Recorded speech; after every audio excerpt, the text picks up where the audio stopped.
What's up, everybody in the house tonight? What's up? What's up? What's up, everybody in the house tonight? What's up?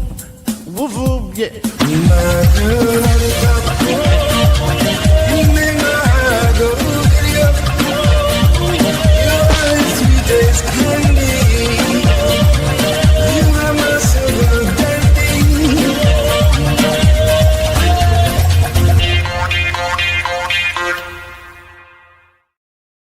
Happy Thursday, everyone. Welcome back to the Garrett and Steve show. You miss us?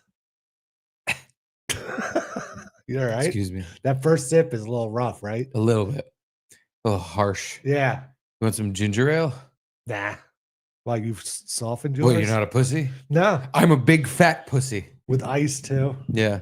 Well, I figure it's going to be a long haul. You know, we have this and then the hockey show later at 7 p.m. So I should cut this with a little ginger ale so I don't get fucking shit-faced at 5 o'clock. But, you know, if you pour the same amount of Jameson in your glass as mine, and then you finish it the same, you're not really cutting yourself any slack. Sure I am. There's more sugar in mine. Oh, okay. So I'll Gives get you fatter energy. while I Uh-huh. consume as much alcohol as you. That makes sense. Yeah. And I'll have to pee a lot more too. So it's helping me. You don't get the diet ginger ale? No, what am I, gay? You're What like- am I? That's the only soda that like tastes okay, sugar-free. No? Then why not just get? I mean, I'm not worried about the sugar, obviously. So why True. not just get the normal one? Good point. Although I have heard that rumor, which it's actually not a rumor. I think it's true that diet soda gets you drunk faster. Yeah. You want to be? You want that look to be proven wrong, Mister?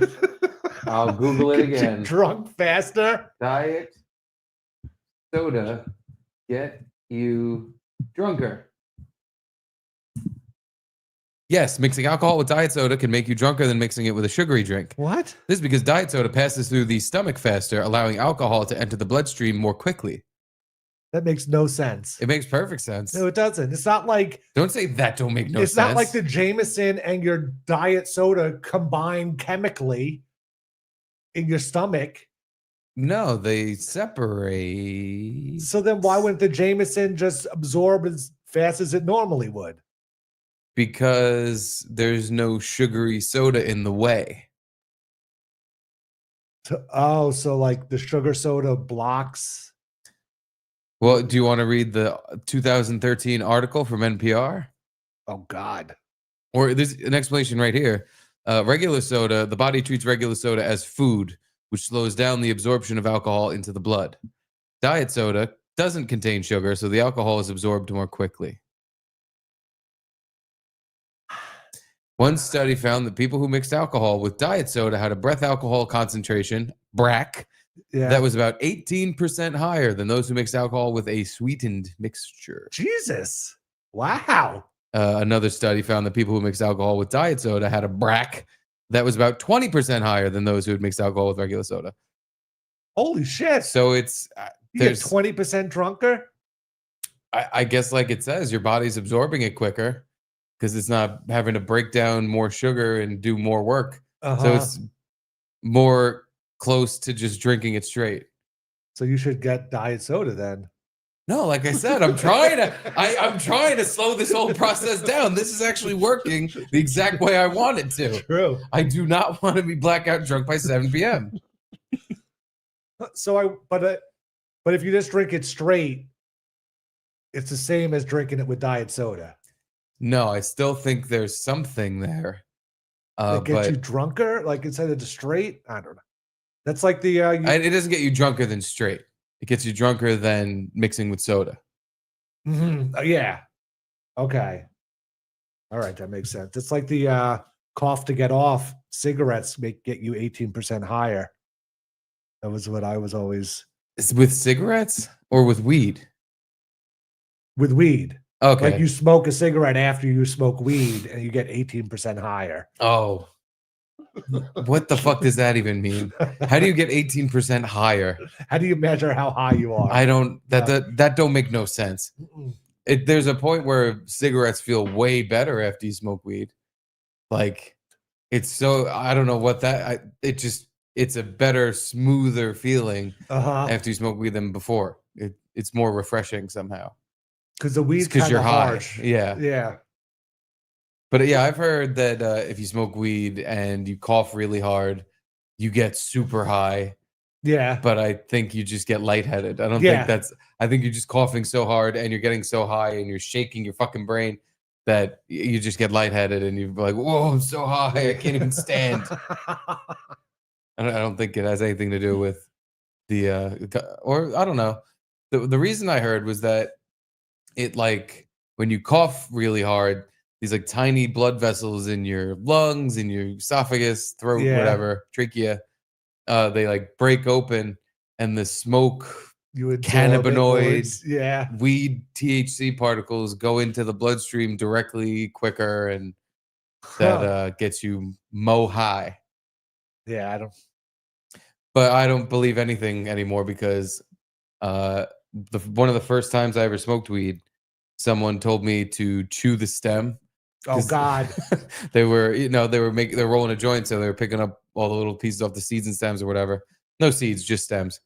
And he handed me this big weed stem, and he was like, "Chew on this, and you'll get pretty damn high. And like once you smoke, you'll feel it even more." And I was like, "Oh, really?" I chewed on this thing for maybe 2 to 5 minutes before it was a guy I worked with at the car dealership, just started laughing. And I was like, "What are you laughing at?" And he's like, "Yeah, that's not a thing." No, when I like pack a bowl, I'll like usually put the weed in my hand and then like put it into my bowl. And I used to like lick the weed off, the weed dust off my hands, thinking it would do something. But it's like, no, it has to be activated. It has to be heated up to work. So it's You probably were just making your poop smell a little bit worse. potty. I mean, it was just the dusting, and I didn't think I was like going to get extra high from it, but it was like, oh, why waste it? But if you took a pound of weed and just ate it, chewed it, ate it, and swallowed it, it wouldn't get you high. good question. You want to eat a pound of weed? Maybe. I wonder. Because I don't think it would. Like edibles are made, like you said, they have to be activated, they have to be cooked, they have to be like an oil made out of it, the weed or something. But if you ate a ton of weed, that wouldn't do anything. If anything, maybe you just get sick. Like just took a brick of I don't know. raw weed and just ate it. I don't even know if you'd get sick. You know, it'd be like eating a pound of broccoli. Just get very healthy. Yeah. Have healthier poops. What happens if eat pound of weed? Can you get high from eating raw weed? Thank you, Medical News Today. Let's find our answer. I'm going to say no. What are you going to say? I'm going to say Before yes. looking. Oh. I think if you eat enough, it'll do something. It's gotta. There's no way this drug is just in your body getting turned into broccoli poop. I just can't believe Unless your body somehow is warm enough to activate the stuff, I don't see it doing it. But just such a high concentration of the stuff in your system, something's got to happen. But it needs to be activated. I guess. Well, let's see. Typically, people who use cannabis are either blah, blah, blah, blah, blah, blah. Eating raw weed may not have the same effects as other methods, but it may still provide benefits. Benefits. Yeah, what are we're talking about getting high. Yeah. MNT, Medical News Today. The effects of marijuana come from THC, CBD, CBG. These three ingredients occur natural chemical process called decarboxylation.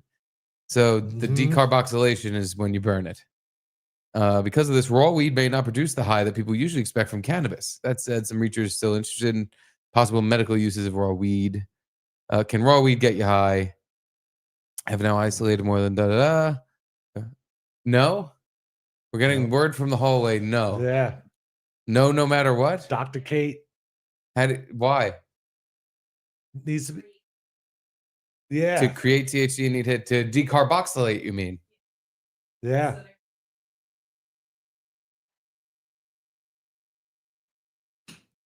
So people eat hemp because it's like raw cannabis and it has health benefits, but it doesn't get you high. I can see maybe it had like a CBD effect or something. I don't know if that's a different part of the weed that.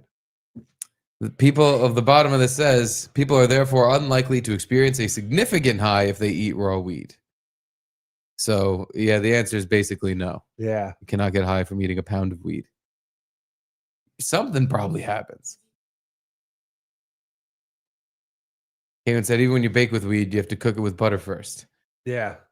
Yeah, decarboxylate. I know that word now. I'm going to say it every time anytime anything like this ever comes up, I'm going to say, well, the weed needs to be decarboxylated. I don't even know if I'm saying it right. Let me make sure. Decarboxylation. Yeah, you got it. Decarboxylate. Be a fun experiment, though. Yeah. Eat weed. Eat it. I've heard similar things about cocaine, but like, I think if you eat cocaine, you'll get high, but you'll probably get sick. Yeah, because cocaine doesn't need to be activated. No, it just got to get into your bloodstream. Yeah. You definitely get high. Mm-hmm.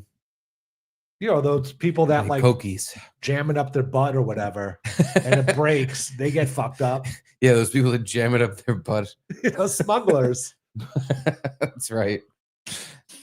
Cocaine ass smugglers.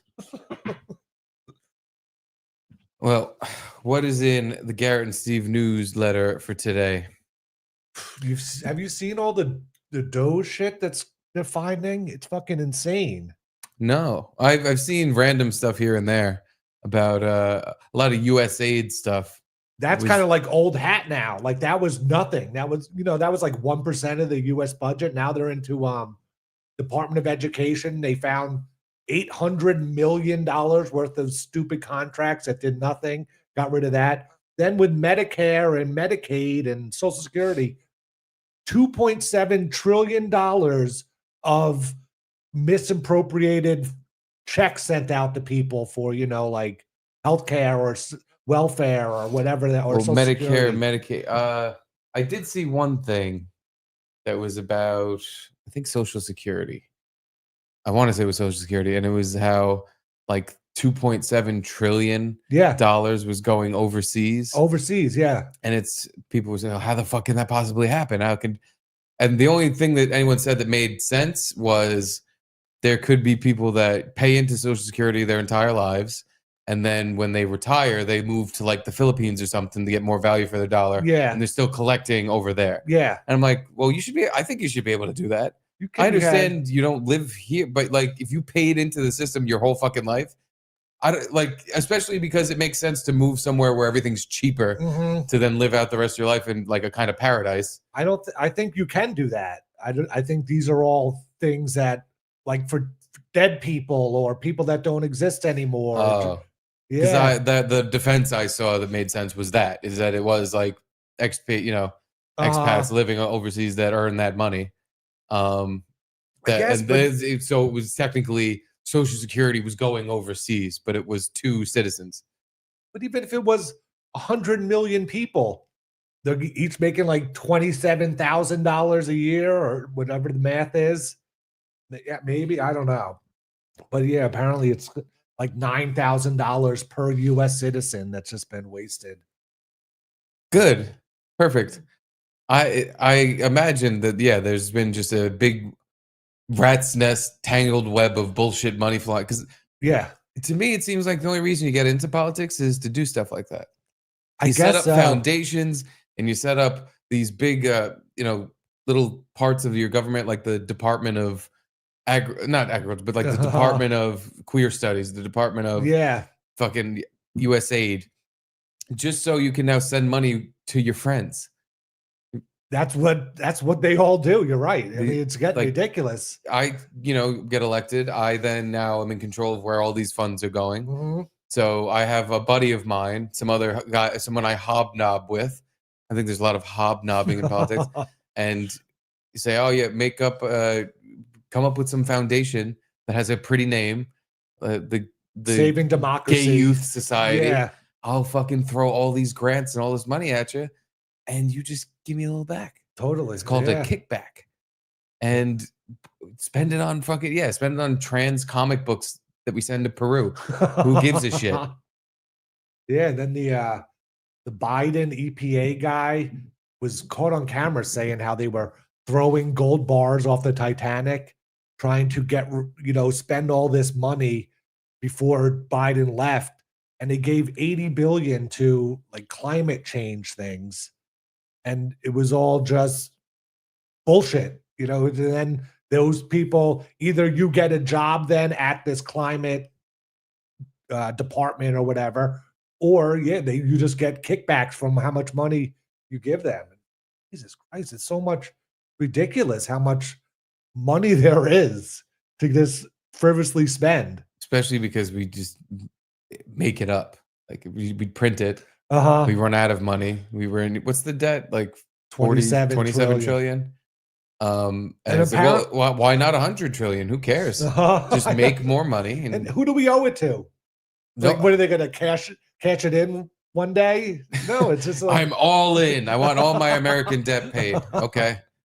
No. And now they're saying, like, once they start going into the Department of Defense, like the rumor is they're going to find more misuse of funds than the debt, than the 27 trillion. Yeah, I can imagine that.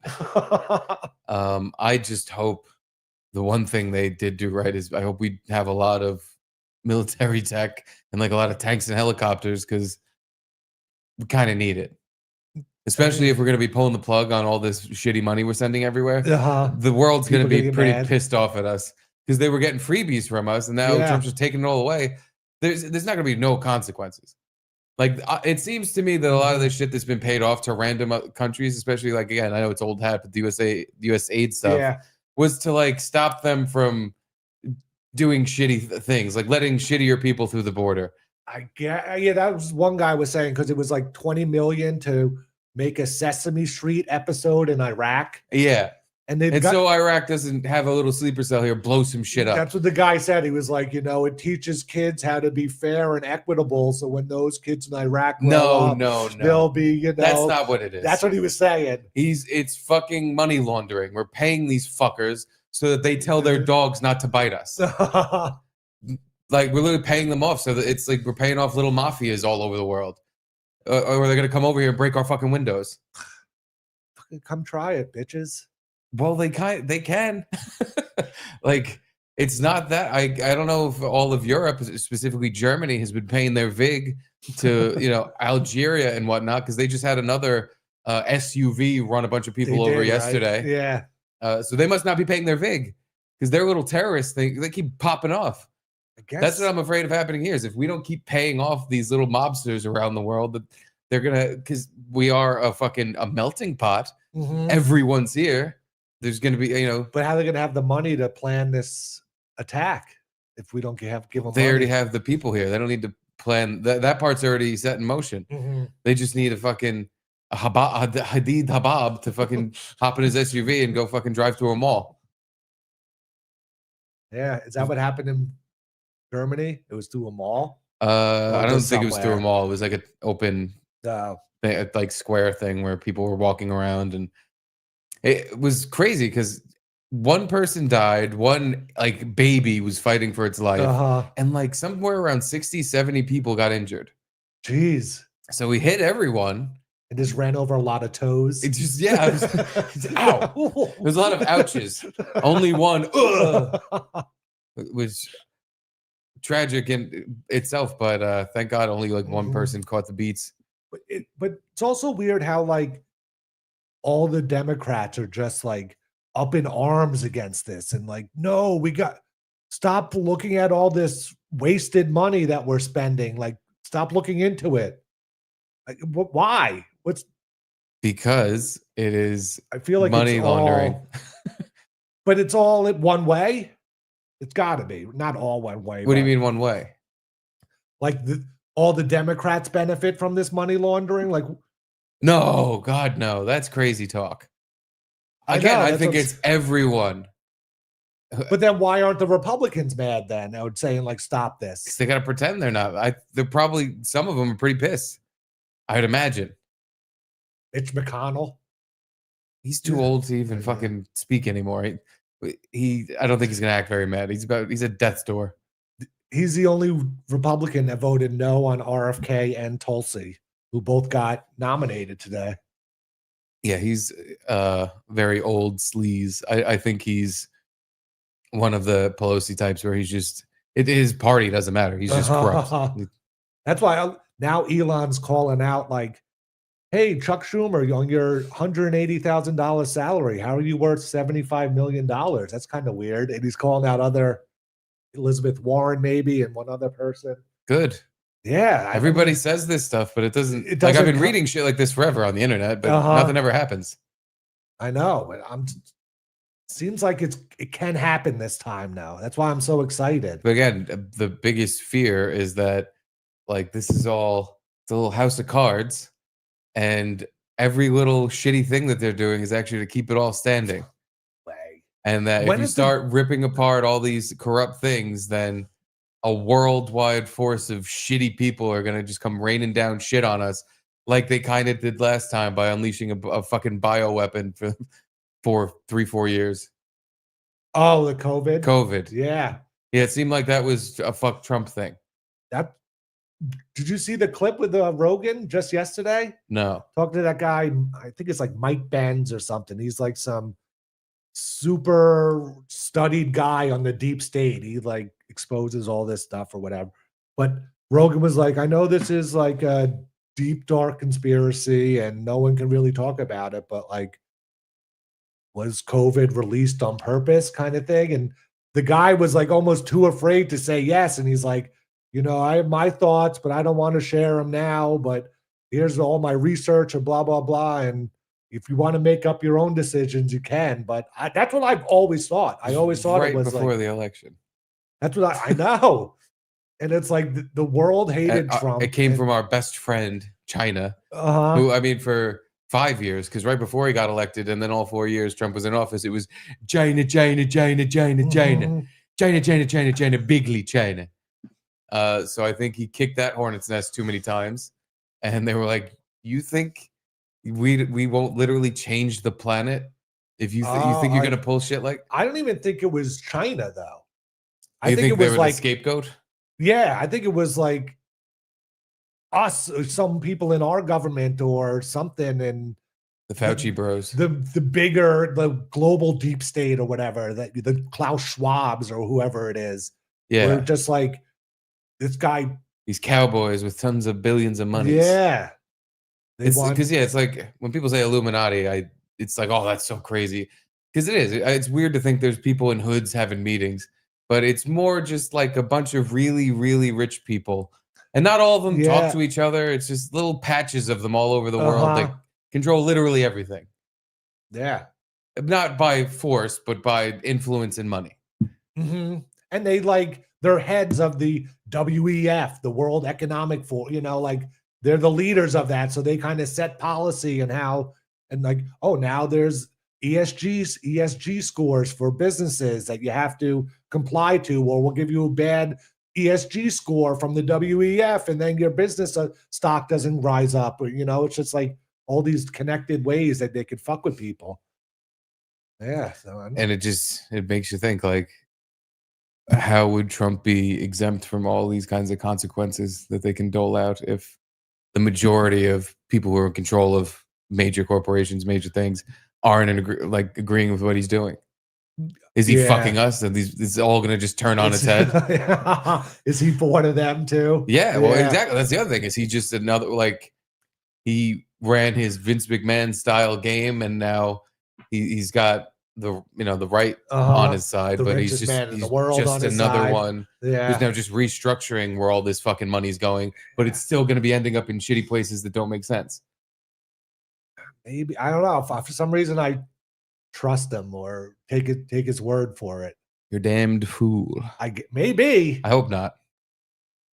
You know, like, I kind of trust Elon too. I don't know, everything he said, it seems like everything they're doing is very transparent, and, you know, they're going to make some mistakes, but I don't know. Hope you're right. Yeah. Jeff Hillman hopes that Steve, I didn't know where, hey, Jeff, I didn't know where else to turn due to your qualifications, but recently I've been ripping huge hot farts that legitimately hurt my ass. Any advice? I've had that happen. Yeah, I've Really? had Like hurt your ass? it's not the farts that hurt your ass It's like the exactly. It's that spices coming out? you've been roiding. Oh. You've been like pooping a lot. You're a little burnt out. Too much action down there. So if you have some big hard hot farts, it literally hurts, and you're just like stop and it's an awful awful feeling. Can you like do the cheek pull? Yeah, you and could. let it slide out. You could, but does that work? No. I didn't know. Kinda. Okay. The last time when this happened to me, I was ripping hard. Like I could picture exactly what's happening here, Jeff, because I was ripping real hard gas. Like they were comedically loud and just. We've heard them. Yeah, we believe you. Oh, but even louder than that, like ridiculous. And Jeff, the only play through the pain. I thought they were so funny that even though it hurt every time, I was just like, ow. Ow. That's what we do, Jeff. True athletes play through the pain. Before you read the next one, there's in my prep, there's a Tom Segura's mom is a huge farter.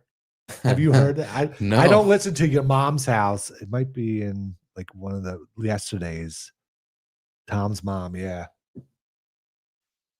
And apparently she's been a huge farter her whole life, but he's never caught it on camera or whatever.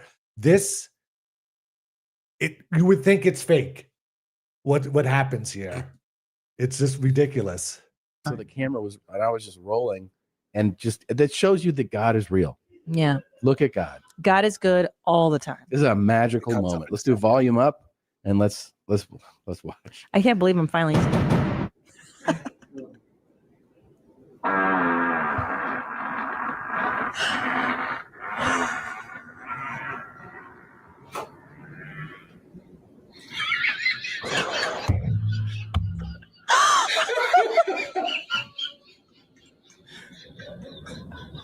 I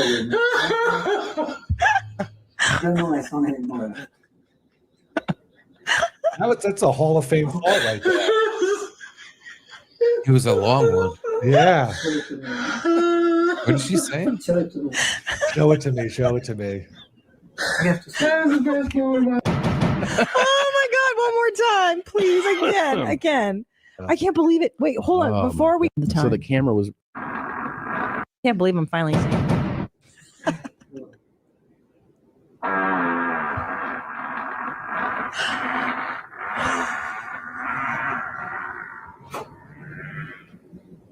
That's a man fart. Honestly, that's insane, and there's something wrong with her fucking bowels. Like I thought I had issues. That is wild. That was like an elk dying.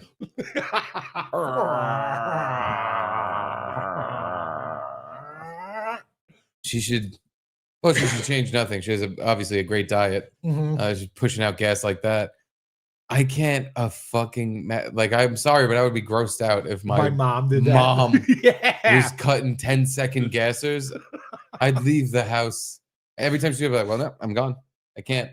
I would be out of the house before she was done farting. I was just raised the complete opposite way. The complete opposite. Where not only did no female in my family ever fart. Wow. But even when me or my brothers farted, it was like, oh, that's disgusting. Like we were even shamed, but we were guys, so like it was impossible for them to get us to stop. Wow, because we just thought it was so funny. What about your dad? Was he? Oh, he ripped ass. Oh, okay. Yeah, no, that's probably where we got the thinking it's hysterical. Yeah, because my dad would fuck. Yeah, he would tear butt, and it would be funny. So we would definitely learn from him that farts are hysterical. But ladies don't have such unbecoming sounds coming out, smelly sound. Because oh god.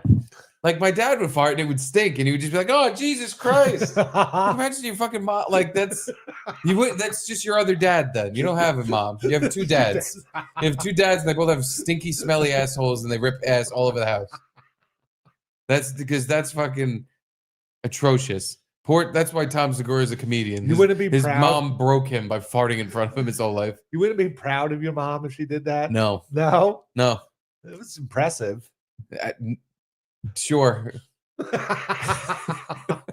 Like I'm proud of Tom's mom because that's not my mom. But no, I would be like, that is fucked up and gross.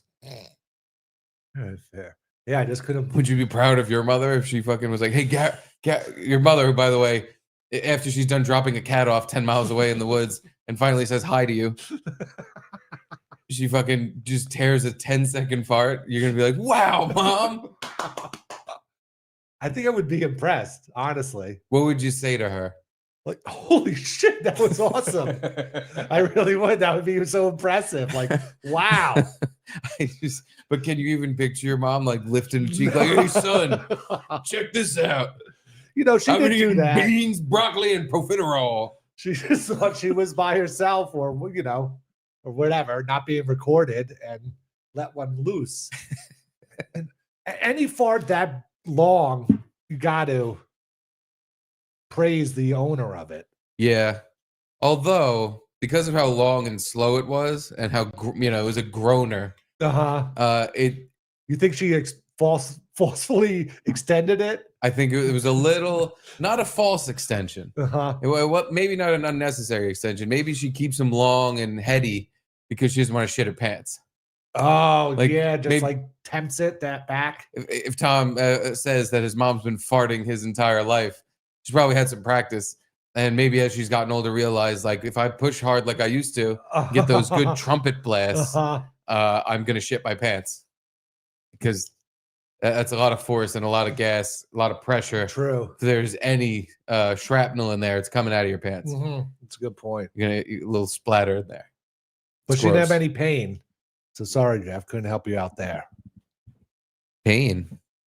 From farting, like Jeff. Oh, right, Jeff. Yeah, sorry, Jeff. I don't know how to fix your question. But like I said, just keep farting. You'll appreciate yourself at the end of it. Doogie7626. How about the guy who got paid $1.5 million to watch mail get opened? Yeah, I don't think it was honestly one guy. I think it was maybe a few people. But yeah, that was the whole point, was like to see mail and make sure it got opened correctly. And then there was like $4 million to coordinate Zoom meetings with the Department of Education. Like someone would, I guess, email someone and email another person and be like, your Zoom meetings at this time, here's $4 million for that. God. So ridiculous. Garrett, we could have even easier jobs. I know. I want to be a mail opener watcher.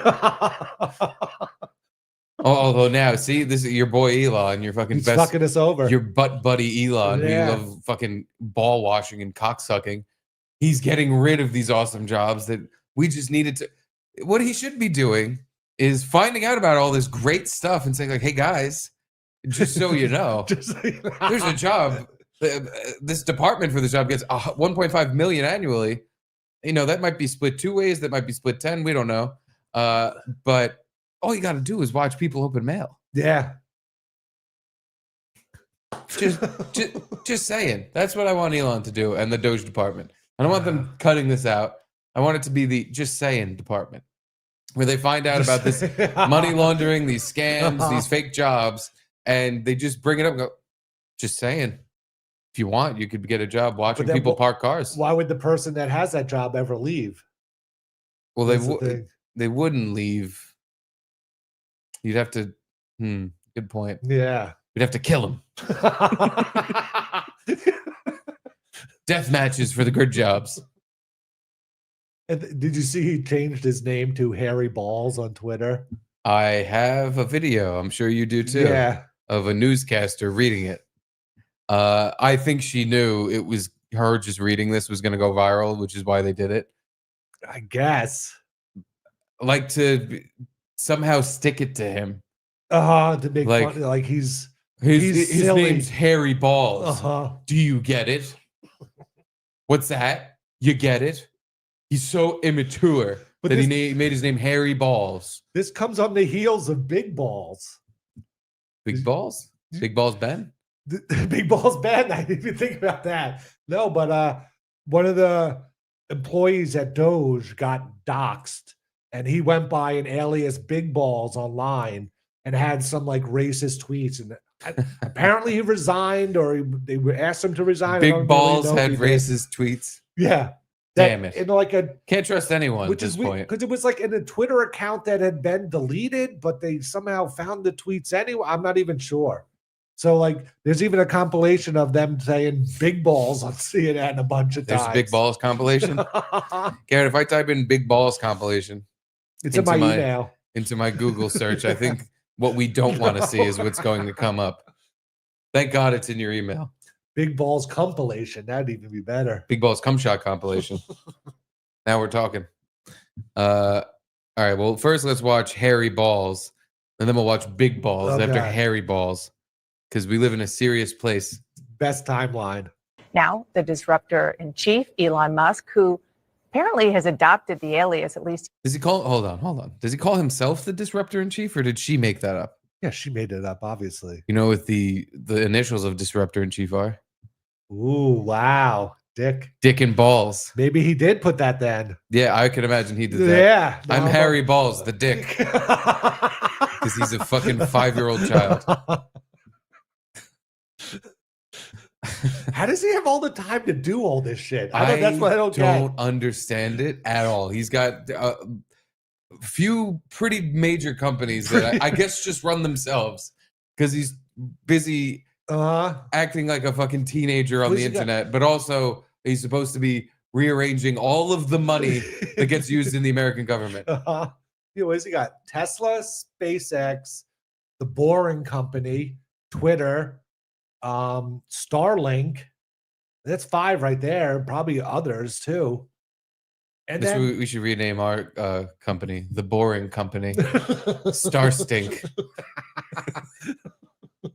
Just steal all of Elon's companies. And do you see T-Mobile now has like they're paired with Starlink, and if you switch to T-Mobile, you get to use their satellites for your phone for 6 months, in like at some sort of test trial. It was a Super Bowl ad.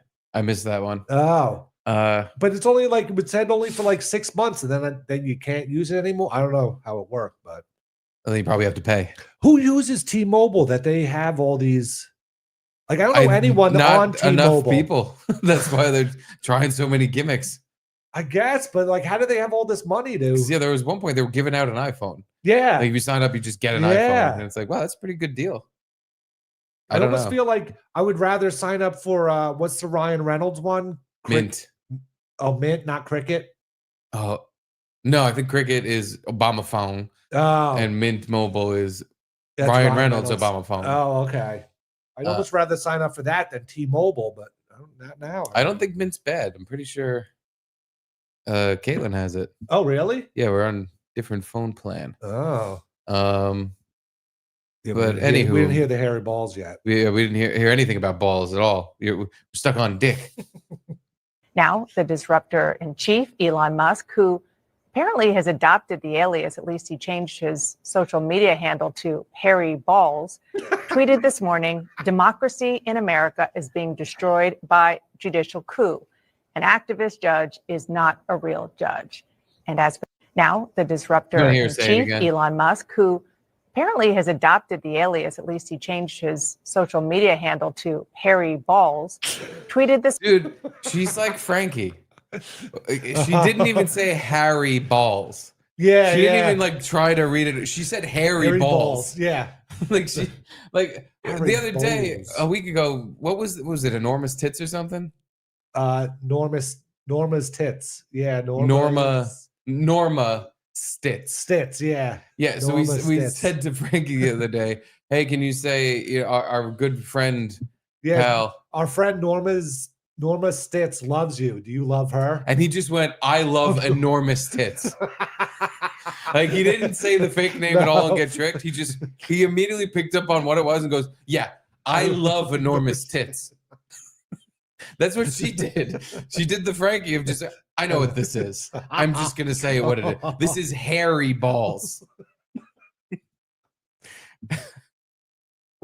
apparently has adopted the alias, at least he changed his social media handle to Harry Bolz, tweeted this morning. Harry Balls. Yeah, because that first name is Harry. If she was trying to make it a serious thing and pretend she didn't understand, it's Harry Bolz. Bolz. Harry Bolz. Harry Balls. And a little text E-Rock sent us proves that Frankie loves Norma's tits. Oh, we need to look at that. We can't. What? Oh, why? There's like There was nipples. nudity? Yeah. I thought it was just a big, ginormous, fat black lady in a bra. Look at it again. I could have sworn there was nipples popping out. Let me At see. least one nipple, maybe two. How many nipples? No, there's no nips. Oh no. No nips. It's questionable Uh-huh. because there's a lot of meat here, but there's no nude parts showing. All right. Yeah. Yeah, everyone needs to see that. And don't let me forget, we have an update from our man abroad in India. Oh yeah, we were supposed to do that yesterday. Guy Markham has, well, Oh, even he knows another he update? sent me stuff today. Oh, okay, awesome. Yeah. So we have a couple things. Good. So yeah, do not permit me a forget. But anywho, so this is what E-Rock sent us today. I'm telling you, I'm scoping. There's Okay. no nips. All right. Promise no nip. Oh, like I thought. Oh, it's just a shadow. I thought the shadow was a nip. She is a shadow. So Inky Cheeks is with two Z's. I don't even know what that. What does Inky Cheeks mean? Just tattooed butt cheeks? I guess so. She's got no tattoos on the rest of her, so it'd be No. surprising to me that her entire front is bare of tattoos, but she's just butt cheek tattoos. But Inky Cheeks, nonetheless, tweeted, "Can you be stuck on me? Hashtag for you FYP, FYP. which now I know because of the Boom Boys Uh-huh. for you page. Hashtag explore page. Hashtag explore. I don't think any of those hashtags work No. at all. Frankie McD somehow got a hold of this woman. I don't know how. I guess he's been following her. And he said, I really love it, and I will hug you and rub all over your body. I'm not a cartoon. I'm a real man, and I will hug you and rub all over your body. And then he posted these, which, dude, I swear to God, I've never seen that emoji before in my life. What is it? A film cam? No, it's Like a... it's hugging. It's two people Oh my hugging. God, it is. I thought it was like a projector kind of thing. No. Yeah, there is like an old school camera Yeah. emoji, I think, which is also what I thought it was. But I had to zoom in. This is like an emoji Frankie made. Look, I'm gonna do this. Look, hug. I'm going to hug you so hard. Oh, you're gonna be hugged so hard. You've never been hugged so hard in your life. And then put a little sperm on the back of the guy. No. Oh yeah, that's his little mitt. That's his little mitten hand. I'm gonna put a little sperm on your back. No, I genuinely think that Frankie has no horn bone in his body like that. God. I don't think he's trying to tool any of these ladies down. I think he literally wants to hug and rub them. No way. Yes way. You think so? You don't think he wants to smash? First of all, he needs to back up. This is a bit much. This is a lot of woman. It looks like her vagina is just hanging out. You can't see any of I it. guess. Perfectly tasteful, Garrett. Uh-huh. Look at this, and I want you to think the word tasteful. 'Cause that's what you're looking at. That's why her tongue's out. She's full of taste right now. Yeah, she's trying to fucking get some of that Canadian goo. I really love it, and I will hug you and rub all over your body. No. All over, though. You know what that means. No. Oh, all over. Yeah. Oh, He's being very suggestive. He's not just saying, I'll rub your body. He's saying, all over your body. Now, Finger was blast. E-Rock following Inky Cheeks? And is that how we saw this comment? That's a good question. How did he come across this? Was E-Rock beaten off to ebony BBWs? And in his quest for the next picture to start beating He came across a Frankie Maybe. Macdonald in the wild. Yeah. I don't know. That's a very good question. We should have asked him. Hey, E-Rock, were you also pounding pud to this ebony queen? Well, one thing to take from that, I will hug you and rub you all over your body. Do we want to play the Big Balls compilation? Mm-hmm. Okay. I've been waiting all my life to play a Big Balls compilation on the internet. Also, Stancil answered me. I have to quit doing this where I fucking... Because it used to be an automatic thing when we had offside where it's like, oh, I'll just tell him that day because he'll be down the street anyway. But like 10 minutes before we start every week, I'm like, hey, Stancil, you want to hop on? It's... I can imagine that's annoying, but he said he's going to try to hop on soon. Oh, good, because I have a video for him. Oh, good. Did you see the kayaker? No. Okay, good. I won't ruin it. Did not see the kayaker. Might be in my... I'm glad, by the way, that it sounds like a Yeah, slur, because it should be. A kayaker is worse than any other. Mm-hmm. All right, here's your Big Balls compilation. By the way, it's starting strong with the one we just played. Now I wish I had just played yours. Chief Elon Musk, who Oh, apparently has adopted the alias, at least he changed his social media handle to we can Harry listen to her say it Balz, again. tweeted this morning, democracy in America is being destroyed by judicial coup. So this is a 19-year-old high school graduate okay. who has used the unfortunate nickname Big Balls online. So that would be one way that we could refer to him. You know, He is now working at Musk's behest inside DOGE. And we looked into his background. And so we found, several notable things, Aaron. One of which... I can't. Her voice is quivering. Her voice is quivering while she's talking about big balls. Why is this the real life? Like, do things have to be retarded? Does everything have to be really retarded? I think you so. work for CNN. You could just cut parts of this story out so you don't sound like a moron. You sound stupid. This is supposed to be a serious news network where a serious thing is being talked about. You can cut the parts out. Like, cut that whole Big Balls thing out. You don't need to put it on the Chiron. You can leave that whole thing out. It doesn't matter. They want it up there, though, they need any attention they could get. Exactly. Yeah. For this. They're like, dude, listen, if people are going to click on it, just put the big balls on the Chiron. If he said the N-word, please bring that up. Like, it's just interesting to watch, like, where we were at one point as a world, not even just America. Like, everyone had a certain sense of decorum and, like, just don't bring that up. That'd be silly to bring up. But I like it better this way. It's way funnier. Yeah. Everything is a lol. Everything's a fucking meme. Lol cow. Yeah. But it's downright retarded. And there's literally nowhere to go. If not for me, but if it's someone who like was a real adult was like, I want to watch the news. Sorry, this is your news. This is the most adult version of the news, and this is what you're getting. Big balls. And this woman, I can't believe what Big Balls said. It would only be better if it was on PBS, maybe, right? Like just because they're stiffer. Or like, NPR. Yeah. Stiffer, for some reason, one side lib shit place that voice is quivering over Big Balls. He is now working at Musk's behest inside DOGE. And we looked into his background. And so we found, several notable things, Aaron. One of which is that this individual has founded multiple companies, including one with another unfortunate name, Tesla.Sexy LLC, which he established in 2021. He would have been around 16 years old. Now, this LLC controls dozens of web domains. So, Kara, 16-year-olds never do something silly on social media. Yeah, what? Yeah. Do you understand he won 100 times over because you read it? All you have to say is he named things immature, juvenile things.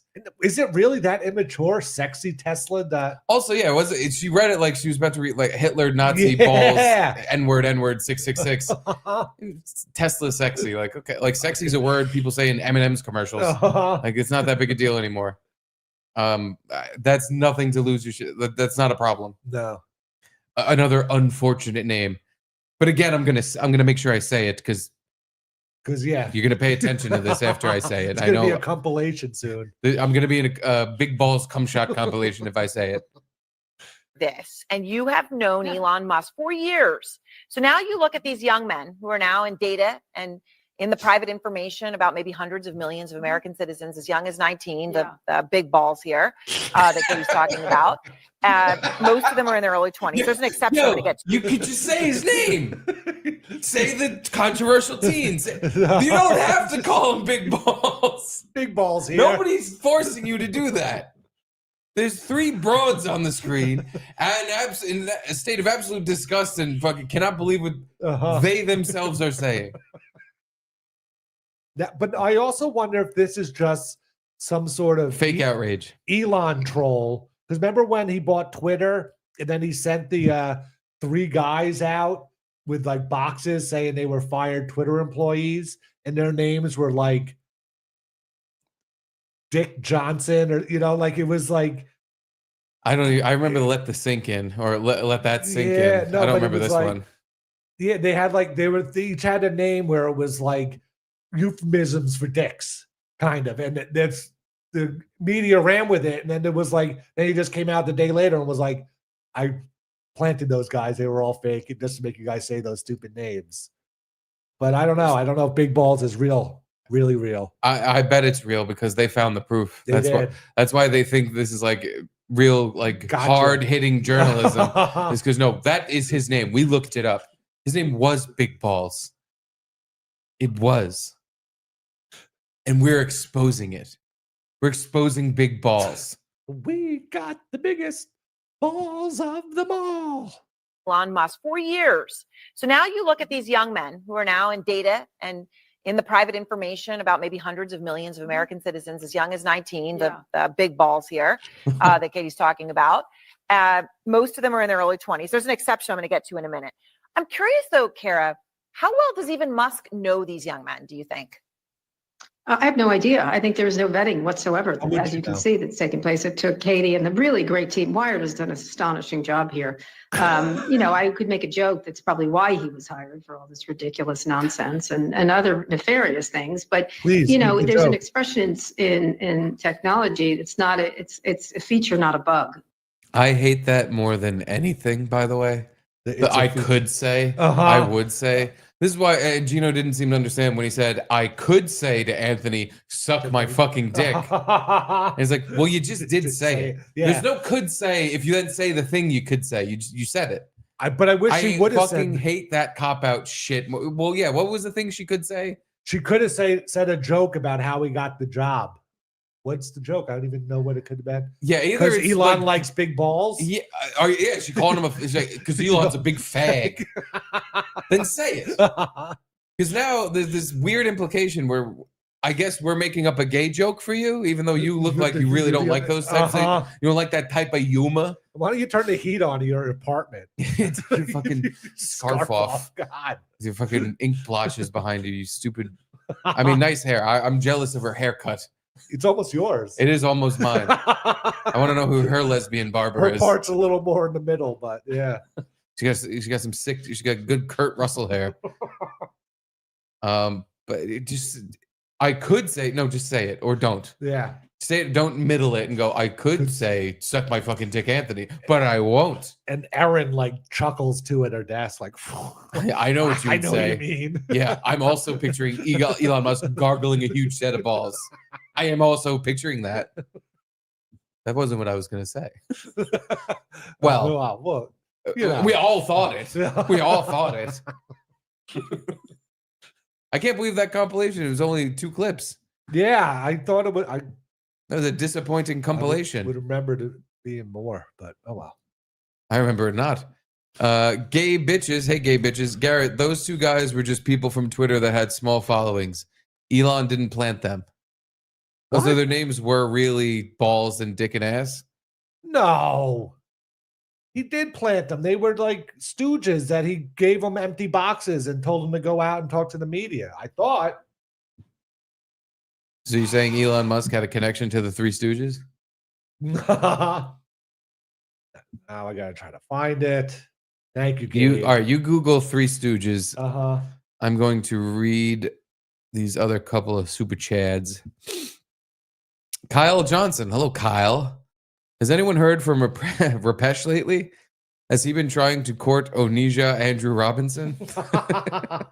I highly doubt it. Rapesh doesn't seem like the type of guy who goes for a woman who can take over a country. He seems to be domineering in his own way. But maybe we will hear from Rapesh because Chilla92 would also like to know, can India Steve give Gino a call and discuss comedy? India Steve and Rapesh are two different guys. These are two entirely different worlds. So I guess I'm going to have to cross some wires and pull some strings, see if I can get both of them on at some point today. I don't know what to Google to make it come up. Google Big Balls Cum Shot compilation. That'll probably get what you're looking for. Do you have your wire to plug in and call Gino? Yeah. Plug it in. Because, yeah, two people have now requested someone from the East give Gino a call and ask him if he's gay. Is he gay? I know he's married now, but still a question that hangs heavy in the air whenever he's around. It's like, oh, is this guy gay? They always say Kevin Meaney was married. Married, had a kid. Yeah. Married. He was married so hard he came in a woman. And yet, he turned out to be a giant fruitcake. Literally giant. Big fat fruit. All right, it's ringing. Everybody quiet. Shush, shush, shush. Quiet, quiet. It's ringing.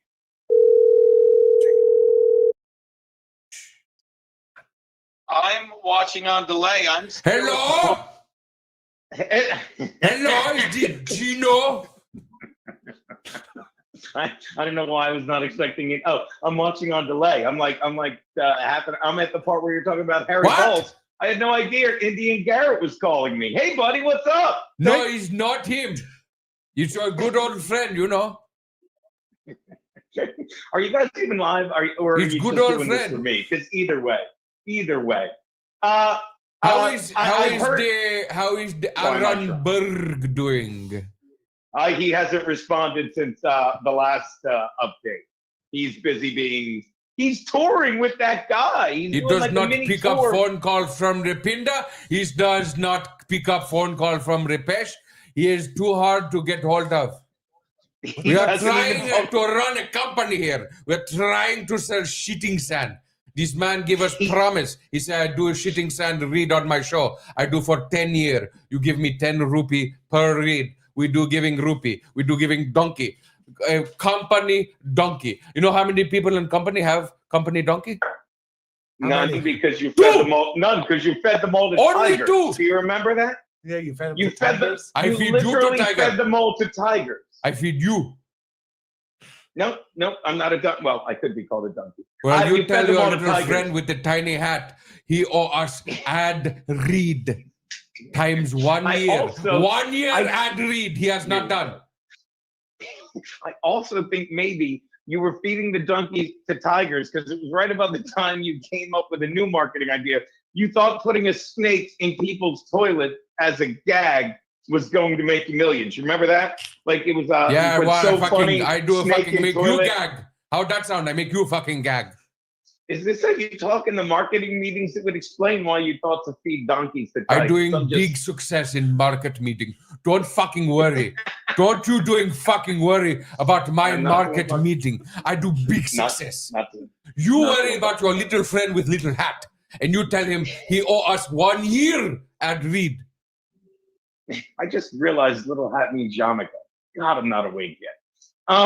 Yeah. You're so doing just waking will, up? What time is it over there? 6 o'clock? My friend, my wife, Keanu, was flying out to South Carolina. She's allegedly coming back. And her flight was at 6, so we stayed up till 4. Much too much information. And I was up. And then I woke up at 10 and said, now I'm up. And then I woke up and like, now I'm up. And it was 1. It was nice. I know you needed that. Yeah. India Garrett, bail me out of that boring story. Hello? No, I agree. Why are you laughing? 3 words. Caitlin, stop laughing. Why is Caitlin laughing? I was laughing because I think you said, "Why are you laughing?" without the accent. I don't know. I don't know what goes on. Are you excited for the? And this is what I call it very quick. You excited for the? What is it called? The In Hot Water for Hockey show. You say "fuh" and then you're like, "Ooh, hockey." That's my new bit. In hot water, In hot water for hockey. stink fucking ice on stink Here show. we go. Still with this. Okay, that's good. So, all right. You so do yeah. fucking Indian voice one time, everybody laugh in my fucking house. I do it for fucking 2 years. I get one laugh. See, One laughing laugh in with, 2 years. He laughing get me with, cry one time, everybody laugh like they're dying. He's Laughing fucking, at he's me. fucking They were bullshit. laughing He's at me. bullshit fucking. they were laughing at me. They were not laughing with. Or They bullshit enjoy fucking. you. You're fucking India with. Gino is You're not, fucking- he's not good. We're fucking bullshit.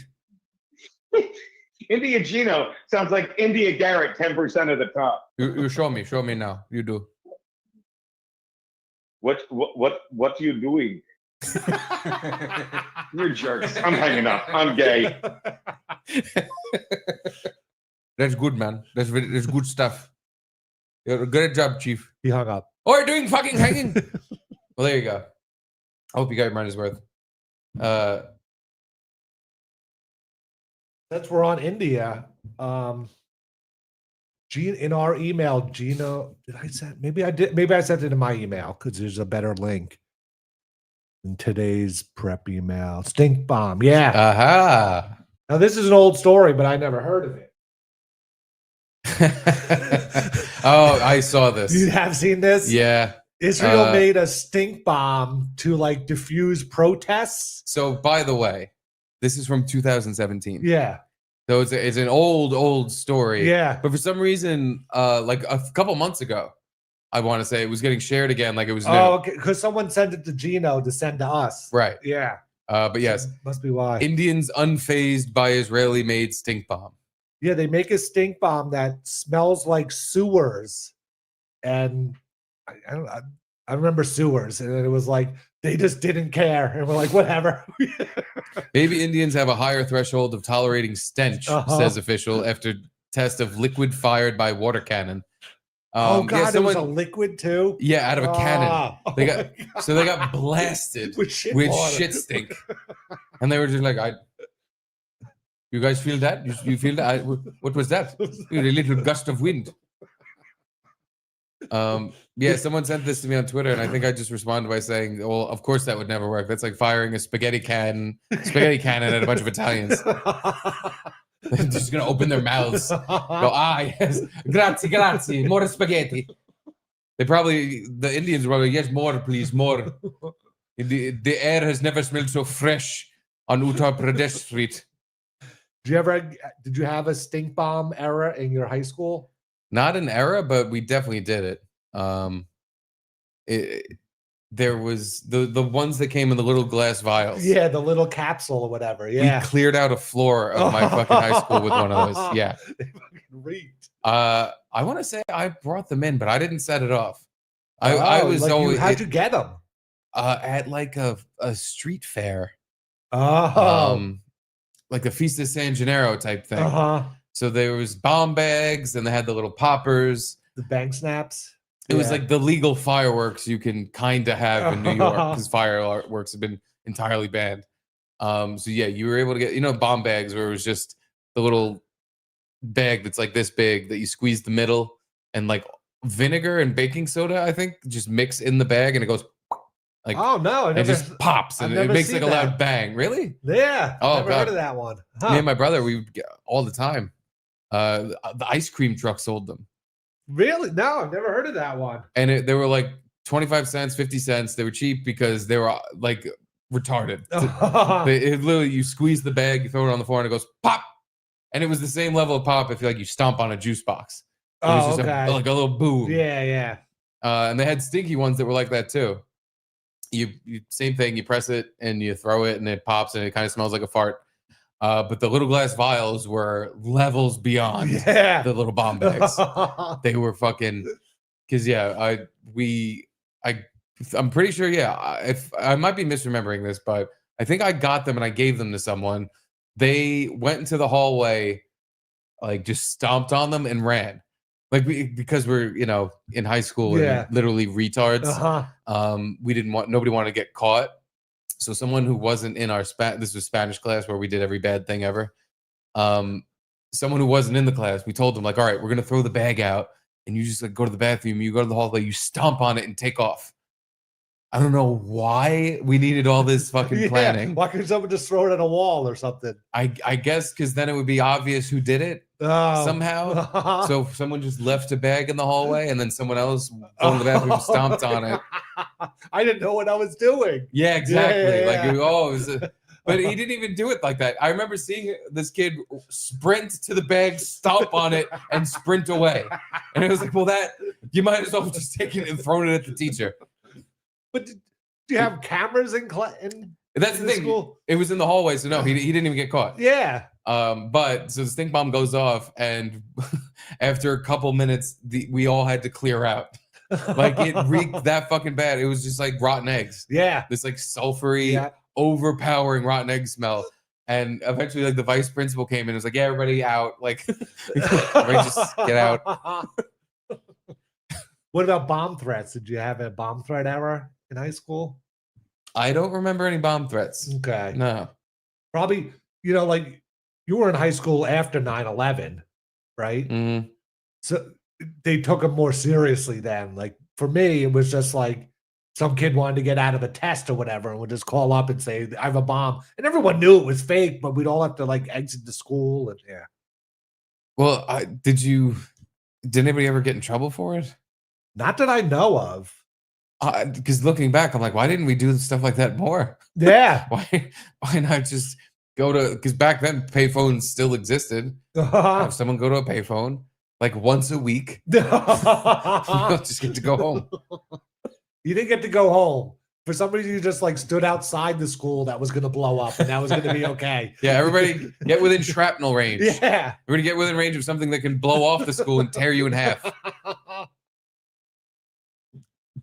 Yeah, no, I definitely never had a bomb threat like that I can remember because I don't remember ever having to stand outside the school and watch it burn. A million fire drills, but those were scheduled. Yeah, there were no scheduled bomb threats. Toxa 1201S says India has 16 submarines. Let that stink in. Fucking stink. 16 nuclear submarines. Do they have the nuke? India has nukes. I know Pakistan does, so India's got it, right? Yeah. They only have them for each other. You doing fucking having nuke? No, I doing having nuke. You fucking think. What you think? I fucking make you stink. Yeah, no, they definitely. Their entire arms race is based on hating each other, even though they're both basically the same set of people. Pretty much the exact same. Still annoys me. I can't find the names of those Twitter fired people. Well, feel free to continue Googling.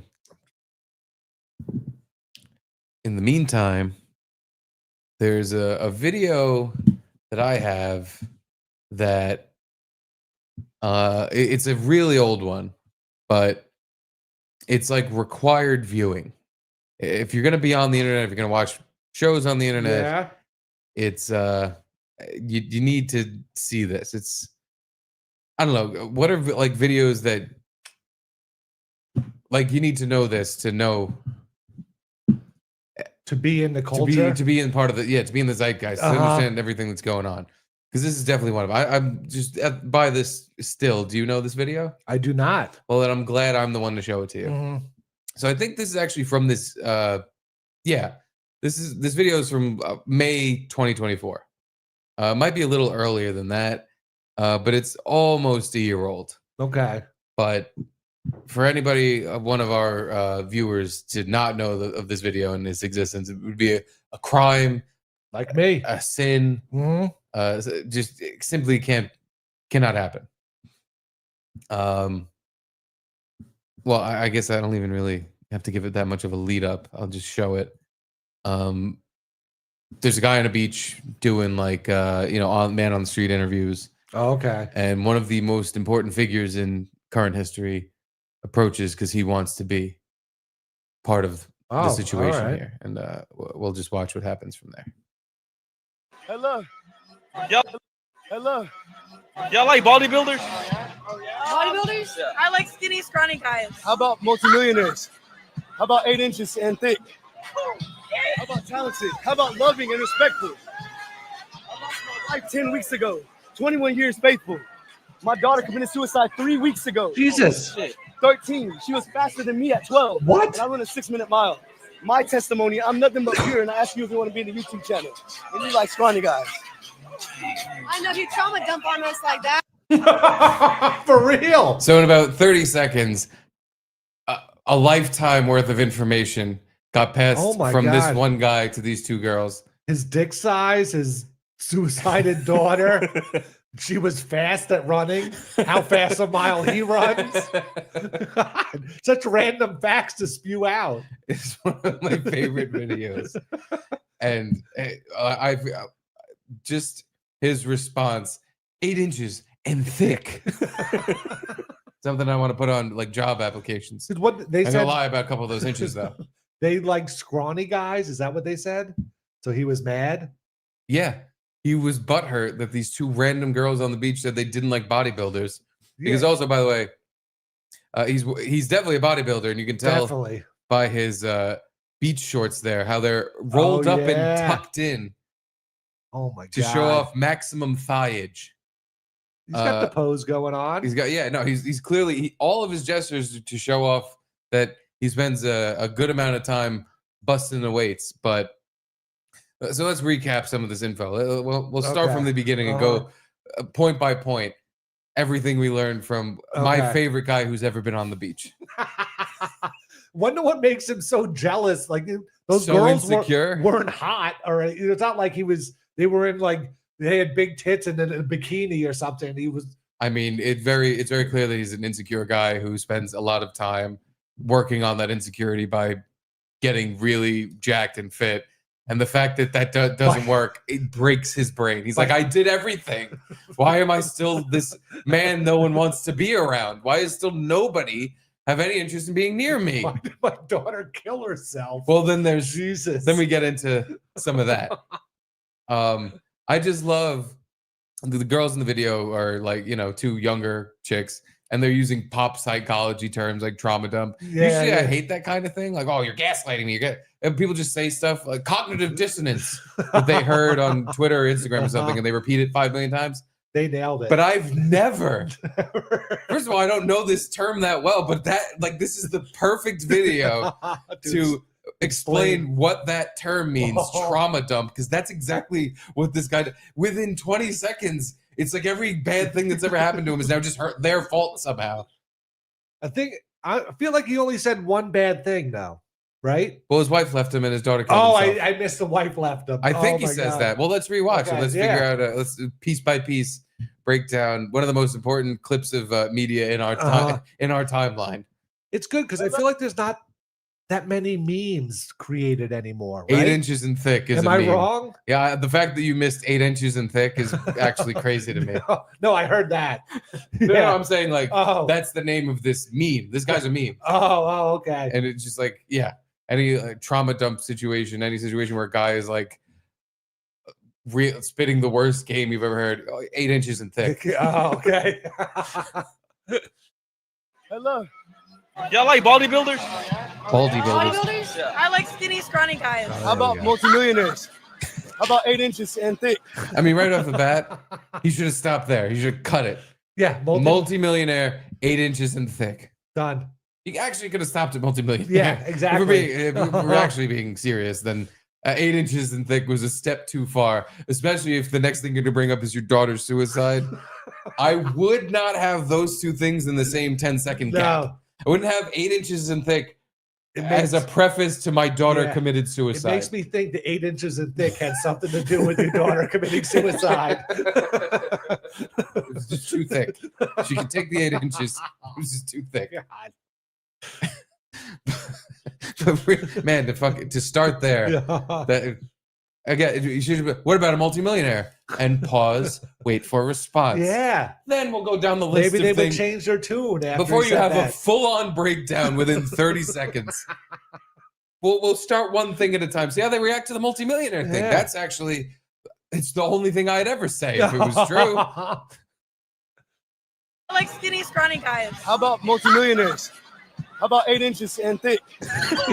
And he kind of stutters through it too. 8 inches and thick. 8 inches and thick.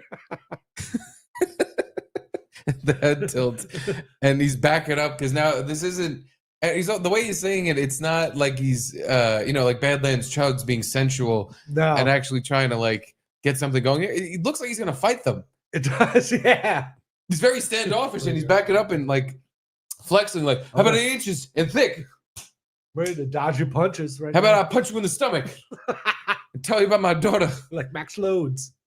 I mean, there's a part of me that wants to feel bad and be like, oh, this is all obviously a response to his daughter's suicide, like, because that's his divorce. I can't even fucking imagine at all.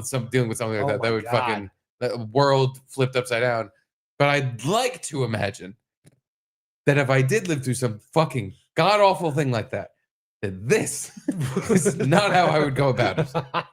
I would not be approaching girls that would be my daughter's age at this point and saying things like 8 inches and thick. Maybe that's the lesson that needs to be learned. Maybe. By me. Is that if you live through a tragedy, don't go fucking listing dick stats to the fucking first fucking 19-year-old random teenage girls you meet on a beach. Don't throw your baseball card out. The back of your baseball card for your cock around. How about 8 inches and thick? How about talented? How about loving and respectful? Talented, loving, and respectful. Again. So the camera now has to keep panning back and forth because he's backing up and like getting route, like he's getting ready to fight, and he's like, "How about talented? How about loving and respectful?" You got to again. I misordered a couple of these things. I would go with loving and respectful right after multimillionaire. Yeah, way before 8 inches and thick. Yeah, you kind of get rid of the respectful thing when you tell random girls you're 8 inches and thick. That's kind of the problem. Yeah. 8 inches and thick and respectful aren't in the same world. No. They're not. You gotta reorder your. So once loving and respectful doesn't work, it's like, all right, these girls want a naughty, dirty, piece of shit, disrespectful. I'll choke you and punch you. 8 inches and thick. Yeah, that's what you'd think. Life 10 weeks ago, 21 years faithful and respectful. I lost my life 10 weeks ago. Another thing before we get to the tragedy of this comedy, these girls haven't said a word since their original Scrawny guys because this guy's freaking them the fuck out. I want to say when he said 8 inches and thick, they were like, "Oh God!" I thought I heard that. Okay, well, you want me to? Yeah, you want me to watch 8 inches and thick again? Because I've already seen it 1,000 times. I'll watch it 1,000 more. But listen, how about multimillionaires? How about 8 inches and thick? How about talented? Okay. Yeah, that's was that okay or oh shit? Either way, it was. They literally looked the other way. But okay, that's okay. How about loving and respectful? I lost my life 10 weeks ago. 21 years faithful. My daughter committed suicide 3 weeks ago. Oh my God. 13. She was faster.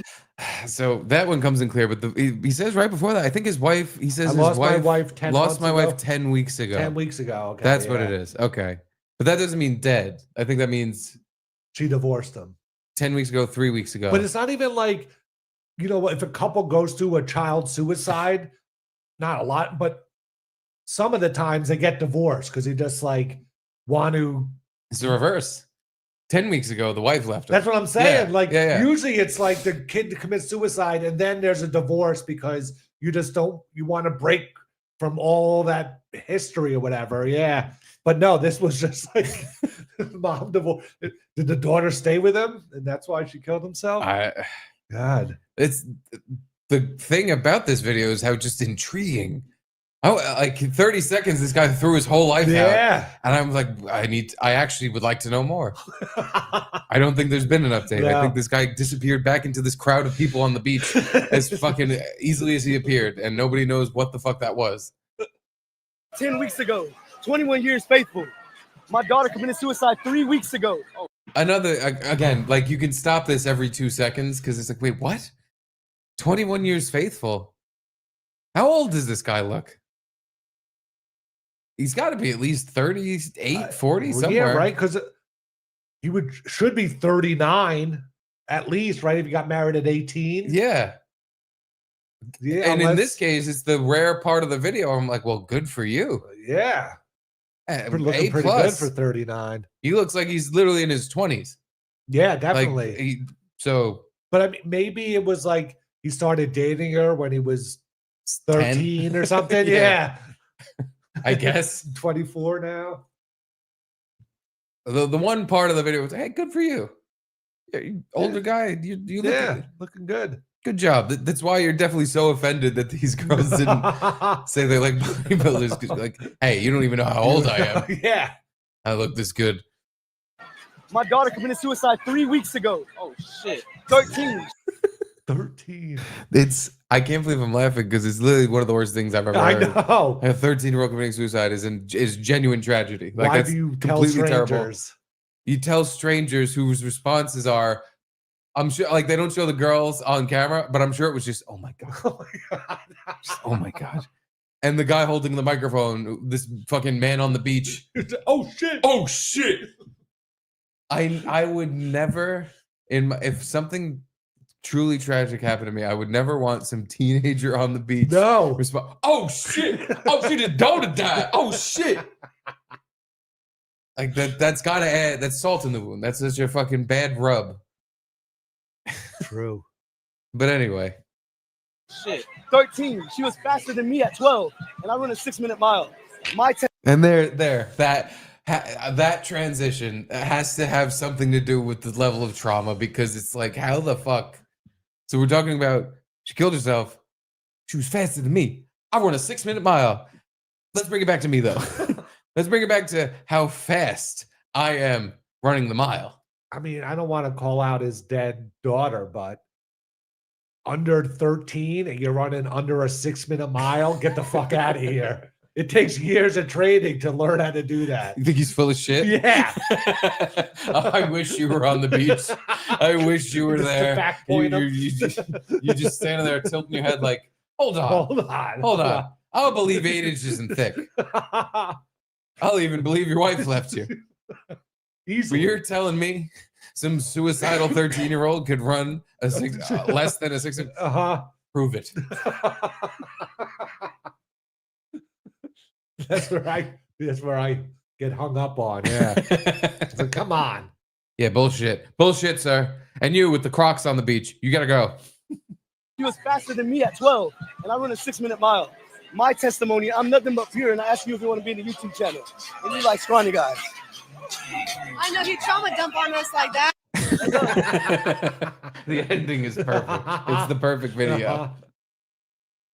Yeah, like they were so offended they didn't even care that his daughter died. It was like, oh God, trauma dumping guy? What the fuck is wrong with you? I would react the same way. Like someone standing next to you, you're doing this fucking YouTube, whatever the hell this thing is, on the beach where they're clearly just hanging out, and they're like, oh, this guy's got a microphone. We love attention. Let's answer his question. And then this other YouTube guy gets mad at you for your answer. I wouldn't care about anything he said. None of this would mean anything to me. Like, I'd be like, no, fuck you. I actually hate when people do this. When I worked as a bartender, people would kind of do stuff like this, where they would just tell me every problem they have, and then kind of be cocksuckery about stuff. And I'm like, do you think now I have to be nice to you? Yeah, because you. It's almost fun not to be nice once you hate a person and they're trauma dumping on you, and it's just like, oh, now I get to be an asshole to you because I don't care if I hurt your feelings. Just bring up that thing you just told me about how your family all left you and his death. This one guy, Glenn, who would come in and tell me all of his problems, and he would annoy the shit out of me. It was just he was obviously so lonely. Looking back, I almost feel bad, but no, he was so fucking annoying. He would come in every night and just chew my fucking ear off. And he thought I was kidding around, but I would just be like, oh, Glenn, fuck off. Like, shut up already. You talk so much. And he's just like, that's funny. Oh, that's the worst. And I would say, you can't get rid of him. No, I would, Glenn, I'm not joking. He's like, you're so funny. Wow. And it's someone that I would always like at the beginning of the night, every time I'm like, oh, hey, Glenn, I would feel bad about the last time because maybe I had a couple in me and I'm telling him to go fuck himself. No, you were working. Why would you have a couple in you? I worked at a shitty bar and I got drunk at it a lot. But yeah, I would tell him, I would remember the last time where like by the end of the night, I'm literally screaming, Glenn, go fuck yourself. I don't want to fucking talk to you. And he's just, you're so funny. Wow. And so I would, he would show up to every shift. He was a guy, he was in a Jazzy, one of those mobility scooters. Oh no. And this is when I was working at the Ferry Bar. So it was one of the only bars he like could get into. And he very clearly, he would tell me like his whole family was either dead or fucking didn't want to talk to him, and he really didn't have anyone. But that's the whole thing. Now I gotta feel bad for you. Yeah. So it would always start, I gotta feel bad for Glenn. All right, hey Glenn, what's up? I have other customers. I'm trying to like, they want to talk too. They want to like get drinks, like, but he's just he's the only guy in the whole bar to himself. So even when I'm literally talking to someone else, he's blah, blah, blah, blah, blah, blah, blah, Like and he's getting still louder talking. and louder. Oh my God. Making sure at some point he gets my attention. And I would, like other people would just, as I'm talking to them, just kind of like squint and like look. Like, what's up with this guy? And I would just turn and be like, Glenn, shut up. And he'd just laugh and be like, Yeah, he would that's laugh. a good one. He thought I was being so funny, even though I'm like, I'm not kidding. I'm not joking. Shut the fuck up. Fucking Glenn. Fucking Glenn. And I've definitely told this before, but one time Glenn came in and there was another guy who I never really had to deal with, but he was other people's Glenn in like the early shifts, the day shifts. And both of them were at the bar at the same time. Glenn, so again, Glenn was like this older white guy and on a Jazzy. You need an ice cube? Sure, I'll take one. Well, you're gonna have to now go back to the fridge. Sorry, I should have not taken one. And this other dude, I don't even remember what the fuck his name was, but he was in his, I want to say early 30s, Hispanic, but he had the same brain disease that Glenn had, where if you were on the same side of the bar as him as a bartender, he would just start talking to you and he would not stop. Yeah. Unstoppable. It would just, and it was all about just stuff in his life and things that he had going on that I literally wouldn't even know what he was talking about. Like his brother would do my brother, he was supposed to work with him the other day. And then he told me he's calling out. I'm like, well, I'm going to go in and you're calling out. I don't even work at this place. I'm like, I don't know what the fuck you're talking about. Why are you telling me this? They're just so lonely. They have no friends. That's what it is, right? That's what it seemed like. Lonely people. Is they would go to public places where there's literally a guy behind the bar being held hostage by you. Yeah, there's nothing you could do. His job is to stand there and kind of talk to you. You have to stand there. So I would never deal with this other dude usually, but the two of them were in the bar one time at the same time. And the light bulb came on in my head. I'm like, oh my God, this is so perfect. I can send them into this like endless loop with each other where both of them just never shut the fuck up and they just talk to each other until they both die. Like they'll get stuck in an infinite loop of just blathering, and I'll actually be able to be charming and talk to other customers and maybe make some fucking money. This is great. Thank God they're Were at the they same good time. tippers, those guys? No, Glenn was all right. Okay. Glenn actually, the one thing I will say about Glenn that was great is that he was trying to force that we were buddies. He was doing it in the good ways of just like, he would literally take any shitty thing I said as I was just kidding. And he would, at the end of the night, he'd give me like $20. Okay. He wouldn't give me, it wasn't a fucking wasn't $1 a drink kind of thing. No, not at all. He would get a beer or two, if that. Oh, wow. So okay. like it was a good tip. So to me, I was like, dude, take the $20 back and never come back here. I don't need this $20. I need you to shut the fuck up. But so yeah, I get these two together and they're sitting at the end of the bar and I'm like, oh, like, here we go. So I introduce him. I'm like, hey, Glenn, have you ever met this guy? He also, whatever he was blabbering about, I was like, he also this. And I point them I literally felt like I pointed them at each other and I took off. I walked to the other side of the bar. I went in the back room and pretended I needed to go get something. I'll come back in an hour and they're going to be chatting it up. I'll come back tomorrow. They've been up all night talking. I walk away and I come back and the two of them, for the first time I've ever seen, are both sitting there in dead silence. looking at me angrily, and I'm just like, what the fuck is no way. Like, no, what is happening? No way. And so, of course, I walk back over there and I'm like, what's up, guys? And they both just at once are talking to me because that was the other thing. The two of them were talking to me at the same time before I pointed them at each other. And I'm like, guys, this is insane. I literally don't know what either of you said because you're both talking at the same time. So they started doing that again. And Glenn straight up said, this fucking old man just pointed at him and goes, I don't like this guy. Oh my God. And now instead of my dream coming true where they both talk to each other and leave me alone, they're both just blathering at me. I can't really about I don't each know what either other. one say. And yeah, no, the other guy, I don't even know what the fuck he was saying. But Glenn was straight up like, I don't like this guy. And I'm just like, no. You have to like each other. You have to. This can't be happening. So that just became me standing in the middle of a tornado. Because the two of them wouldn't shut the fuck up. And they both didn't like each other, so they would disregard the fact that the other one was talking to me. And they both were just trying to catch my attention and just tell me about every little fucking thing that was happening in their life. Worst. I really thought being a bartender was going to be nothing but fun times. Hot and chicks. Getting drunk. Yeah, hot chicks. Getting hammered. Doing whatever the fuck I want. Instead, it was just this like retard circus where the only people that were like, I had regulars that were normal, great people. Not a lot of them. Mostly just my friends. But the only regulars I had at both bars I worked at, I hated with every fiber of my being. I literally wanted them to die. I could see that. In the other bar, I worked in the second bar, this Mediterranean place, and there was a woman who would come in every fucking day, and she was Glenn. She was Glenn woman. She was Glenda. She was just this like 50, 60-year-old woman who was clearly lonely out of her mind and would come in and just yammer and yammer and yammer onto me.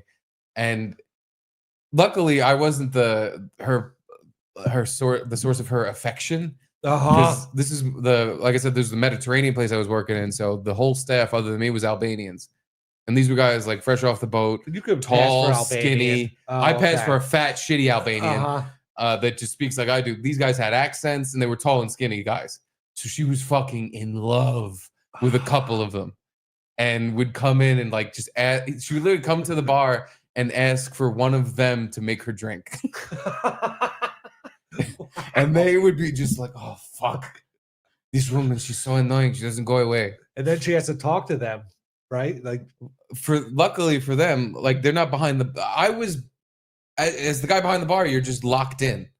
This is where you have to be. They were waiters, so they would pop in and like talk to her, get their fucking ear literally ripped off. Get a table. And it's like, oh, fuck, there's literally one person in the restaurant. I have to go fucking sit on my knees and ask them all of their dreams and hopes for the rest of the night, and I have no time for you other than that. So I would have to talk to her after they left, and she would get so shitty with me because I immediately was like, by the second time she came in, I was like, what the fuck? I already dealt with this with Glenn at the last place. I'm not having another one of you. Don't care. But I literally was like, I don't care that I'm supposed to be doing, I'm supposed to be performing good customer service, being cordial, being nice. I dealt with this at the last bar, and I know for a fact I'm going to call you a dumb bitch, and you're going to come back tomorrow, and you're going to act like. True. So yeah, I basically did that, and I made it pretty clear I didn't like her because she was annoying and wouldn't tip well. At least Glenn tipped. She gave me shit tips. But she would come in, but unlike Glenn, she was openly hostile towards me. I would come in, and she'd already be sitting at the bar, and we would both just kind of go, "Oh, you, what do you want?" Now you're wishing for Glenn. No, this was better because. Oh yeah, just because she left you alone. Garrett, she didn't leave me alone. Even after you hated each other, didn't leave me alone. She still would just talk to me. About sometimes just my attitude, and she's like, "What's your problem?" And I would be like, "You're my fucking problem." What do you mean, what's my problem? I would tell her straight up. I was like, "I don't like you," and I was like, One day she came and was like, "No, I don't want to deal with you. Sit outside. And if you want anything coming, bring it back at yourself.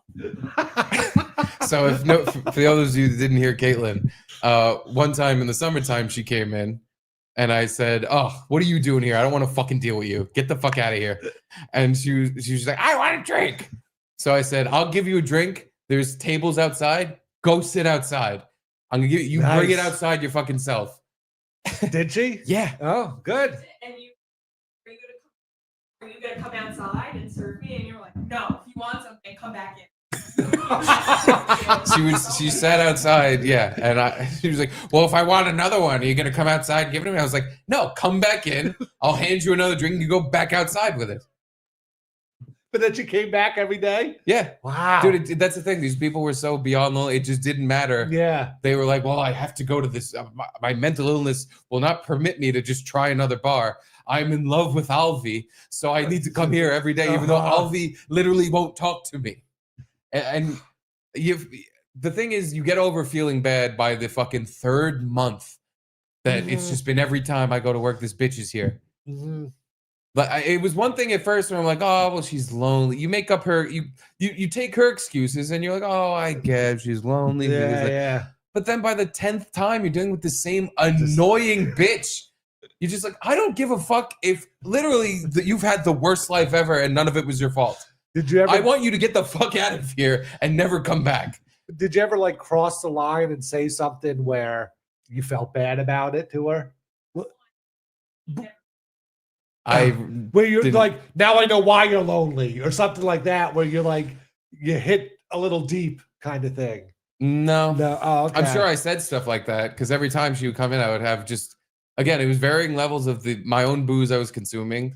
So it's just. Oh, so later, as it got later, you. If she ever, no, she was always there right when I got there. Oh. So, but that's the thing. If she was ever there later than that, then she caught heat. Then it was me with a little booze and me going like, "What the fuck are you still doing here? Are you out of your fucking mind?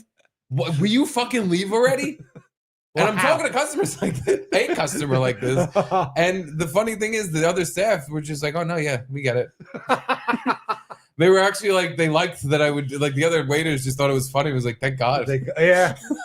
But I'm like, yeah, you guys get to walk away. I have to stand here and she's just here for an hour, 2 hours.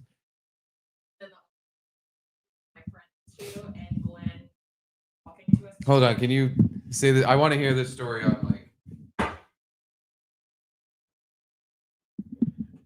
as far as it goes. The other bar that we went to, I brought 2 of my friends, and Steve was talking to us too much. The Brass Tap, yeah. The ferry bar. So Glenn just literally rode his scooter into our chairs and just literally started talking. And Steve was like, "Glenn, get the fuck out of here. Glenn, go away." And was like, no, and was like pushing him back.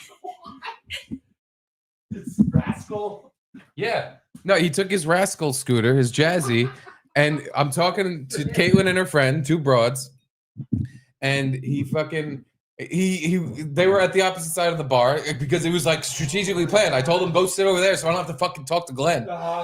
And he saw what was happening. He was like, "Well, I'll not be letting this happen." He charged over in his scooter and just like plowed it in between their 2 chairs. And I'm like, "Glenn, you out of your fucking mind? Can you fuck off?" Steve, you're great. Yeah, and then he's just that's a good one, Steve. And I'm like, "I'm not fucking joking." I felt bad, and he's like, "Oh, this guy is so funny." Yeah, Caitlin's like, "Oh, don't talk to him like that. I feel bad." And Glenn's going, this guy's a real cut up. Jeez.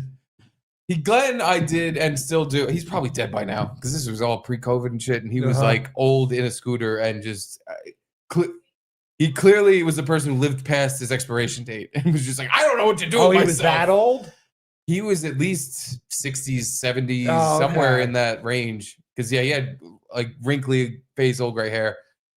But he was young and spry enough to be the most bothersome person I've ever met. But he, I would kind of feel bad for just because he was an older guy. And I'm like, I don't know how much time he has left.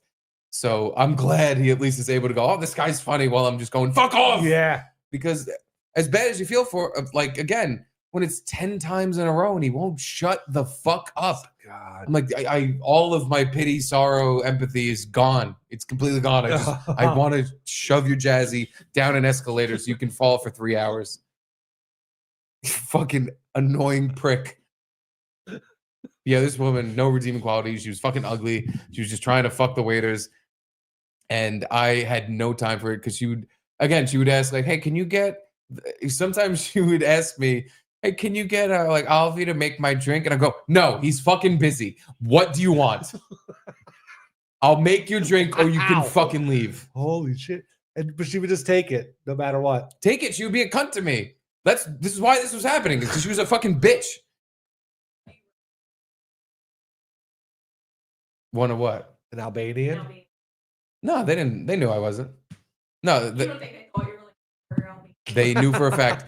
I worked at this Albanian place because they knew I was an Albanian. And they wanted me to bring like American customers in. Because they had a million Albanian customers. All through, their little grapevine of each other. So they wanted me to bring an extra faction of Americans. The problem was I was a shitty bartender that my last place I worked at, I did not garner any kind of following. You didn't bring Glenn over? Didn't bring Glenn over. I could have. But did not bring Glenn. And yeah, it did not work out. And the new lady, that lady, I don't know what happened to her because eventually she kind of just stopped coming. Oh, wait, I know exactly what happened to her. It was my fault. Oh my God, I almost forgot. So at one point, she's at the fucking bar, she's drunk, and she's making comments about the owner's daughter who was there. And who was there at the bar? God. Well, because the owner's daughter, she would bop around and do stuff for the restaurant and like kind of work there. So she was behind the bar doing something, and then she walked away. And this, I wish I could remember her fucking name. Rita or something, or fucking like Sally. I don't know. She had. I wish beyond wish I could remember what her name was. So Rita, she says, like to me, she goes, "Oh, that girl looks like a lesbian. That girl looks like a fucking dyke." Wow. She was purely jealous because this was like a young, kind of attractive girl. Yeah. That is hanging that out with. Avi was talking to her or whatever. Yeah. It was talking to the waiters and fucking hanging out with them. Meanwhile, she was the daughter of the guy who owned the place. She wasn't like fucking around with the waiters. Yeah. These were Albanians with like arranged marriages. They're very like serious about that kind of stuff.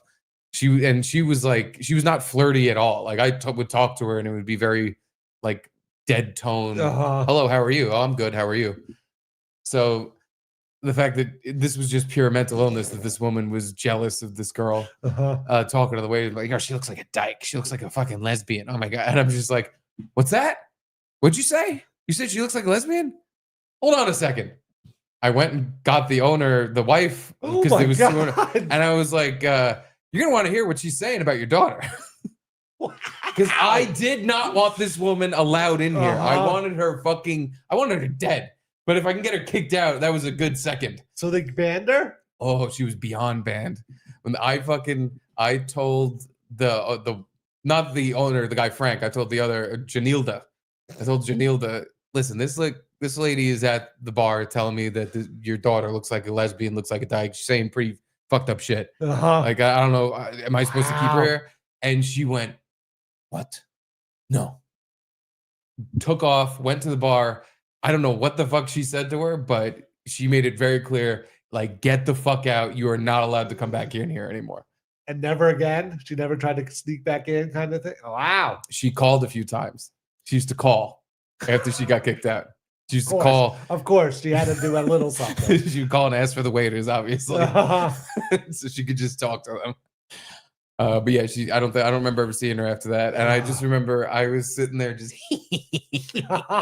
finally, yeah, you did it. Got this big. I guess I'll miss out on my $3, but it's $3 well spent. What was she drinking? Do you remember? It was like cranberry juice sometimes, and yeah, or sometimes she would drink wine. I think usually wine and sometimes just juice. Now, was she like showing up already drunk and she was just like an annoying drunk? You know what I'm saying? I think she would show up drunk, but if not, she seemed so clearly fucked in the head that I don't think getting drunk even mattered. Oh, okay. She was just, she had Glenn disease. Like she was very clearly very lonely. But instead of, like, Glenn worked it and made it work by just like, anything this guy says to me, he's so funny. she would be a bitch to me, and I'm like, I don't want you here. Get the fuck out. Now, do you feel bad that you kicked a woman out who's so lonely? She needed friends, and you were like, well, the one place you kind of are part of, now you get out of here too. Find another place. God, I don't know. It's one of the moments in my life that was it felt like a massive success. Felt like I'd made it. I set out to get something to happen, and all I had to do was rat on her.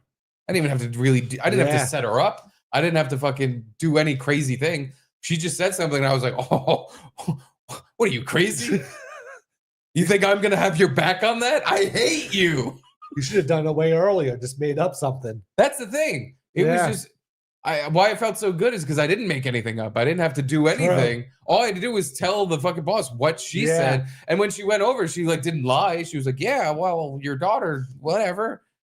Oh, she didn't even, really? She didn't even like pretend she like doubled down. She was like, well, fuck her. Yeah, fuck her. Fuck you. And I was just like, yep, fuck them. See you later. Get the fuck out. Don't ever come back. I want to smash a bottle of wine over your fucking head, you annoying bitch. Yeah, I wasn't the best bartender. I kind of was bad at it, but it's the great thing about that job is that you're a bartender. Like you could get another job at some other bar, wherever. Unless you're working at the Ritz Carlton in the hotel, like in the hotel bar, the cushy gig. If you're working at some shitty place, just do whatever you want. You'll probably get another job at some other shitty bar. Yeah. Just doing whatever you want. Especially if the customers are literally abominable. Wow, fuck you, Glenda. Yeah, Glenn and Glenda. But it was crazy to me that just like I got this new job and immediately there was already another Glenn. Like, dude, it was immediately. I was like, you got to be kidding me. I just got away from this other asshole. I would almost bet it's every bar. Yeah, has a Glenn, right? Yeah, I think it's a thing. There's just people, but I think it's varying levels of how much of your attention they need. Where because I had other people that would come in all the time and I would chat with them and it was normal. There was just these people were an extra level of like my entire shift. They wouldn't leave me alone and they just wouldn't shut up. And we're talking, dude, hours and hours where I'm like, guys, I don't know what you think this is, but like I got to talk to other people. And I have to like make the drinks and do things. I'm not just here to listen to every inane thought you've ever had. So weird. Like, even if the bartender tried to like spark up a conversation with me, like, what are you doing? Just stop. Oh yeah. I never talk to bartenders anymore. Really. Occasionally I'll have a little chit chatty thing, but yeah. Now that I've been behind there, I fucking never talk to them. Because I know there's no way you really, it's like barbers. Like there's no fucking way you actually want to talk to literally every person that comes in here. There's no way. I go to the bar and I close my eyes. I have my drink and I just shut my eyes and wait for it to be over. Is there any Jameson left for the hockey show? We really fucking nailed half a bottle. Sorry, none for Gino. Oh yeah, look at that. Look at the time. Well, we have to at least end on Guy's India updates. That's right. That'll be how we finish off today's edition of the Garrett and Steve show. So here we go. Let me just send them over. A fan, Guy Markham, who's from, is it Scotland? I always forget and I feel bad. Whatever, some UK country. Maybe they're not in the UK. I don't know. Now I even feel even worse. But he went to India to go on a motorcycle tour, but also find out his own motorcycle tour that he could start up in India. Yeah.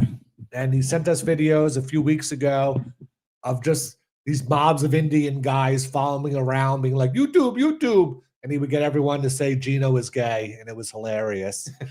It really was. I can't like, I knew he was going to be sending us footage from India that I would like and be like, oh, that's good. That topped anything I thought we were going to be getting. It was really, really fucking funny.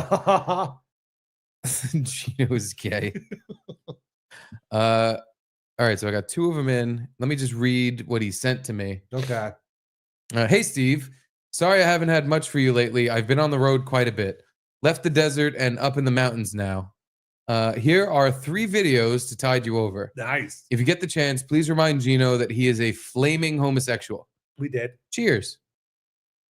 And under that, a quick bowels update, which is a genuine thing I want to know about. Yeah. If you're going to travel through India, does the Western bowel survive such a trip? At the top of the mountains, I've been drinking tap water. We've been eating local chicken and mutton. My dumps smell terrible, but somehow I still don't have the shits. Wow, tap water. I'm genuinely disappointed. I think I might be immortal. He's been drinking the tap water. Wow. Jesus Christ. He might, like I could see if it's like from a reservoir of melted snow from the mountain where it doesn't go through their pipes or something, but wow. Good for him. He's surviving on some of that good white butt. I mean, good for him. All right, so let's go through some of these vidges. Okay. What do we have here? What's the first one? First one is a holy shithole. Let's see. Share this. Holy shithole. By the way, if you don't already, because he's got a huge following on Instagram, please follow at Guy Markham on Instagram. Let me try to throw his shit up. So, boys, I've just had a lovely dip in the Ganges. It's one of the only points in the Ganges where it's not polluted. I need a piss and I don't want to do it in public. So we got the lovely public toilets of one of the most holy places at the start of the river. Oh, it's good here, boys. Jesus. I'm glad you can't smell this shit. Have a lovely day. It looked like there was just shit rubbed into the grooves of the toilet. Well, let's start here on the Ganges, because all I've heard of it is that it's literally filled with trash, poop, and just hell demons.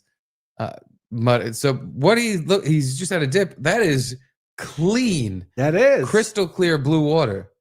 So, hey, maybe what we've heard of India is all fake bullshit malarkey, and it's just a beautiful place that doesn't smell bad. But maybe it's at the top of the mountain where the water's clean until it gets down below. But then if it's at the top of the mountain, it's got to be cold. He's very obviously somewhere where lazy people who throw trash in their river aren't going. So yeah, he must be somewhere where you have to trek a little bit to get there. Because that looks pretty nice. There's a fat white guy next to him. I guess that's got to be his buddy. But then I need a piss and I don't want to. Oh yeah, wait. Let's go back. It's the one place in the Ganges that's not polluted. So, boys, I've just had a lovely dip in the Ganges. It's one of the only points in the Ganges where it's not polluted. I need a piss and I don't want to do it in public. So we got the lovely public toilets. Oh my God. Dude, there's just shit smeared everywhere.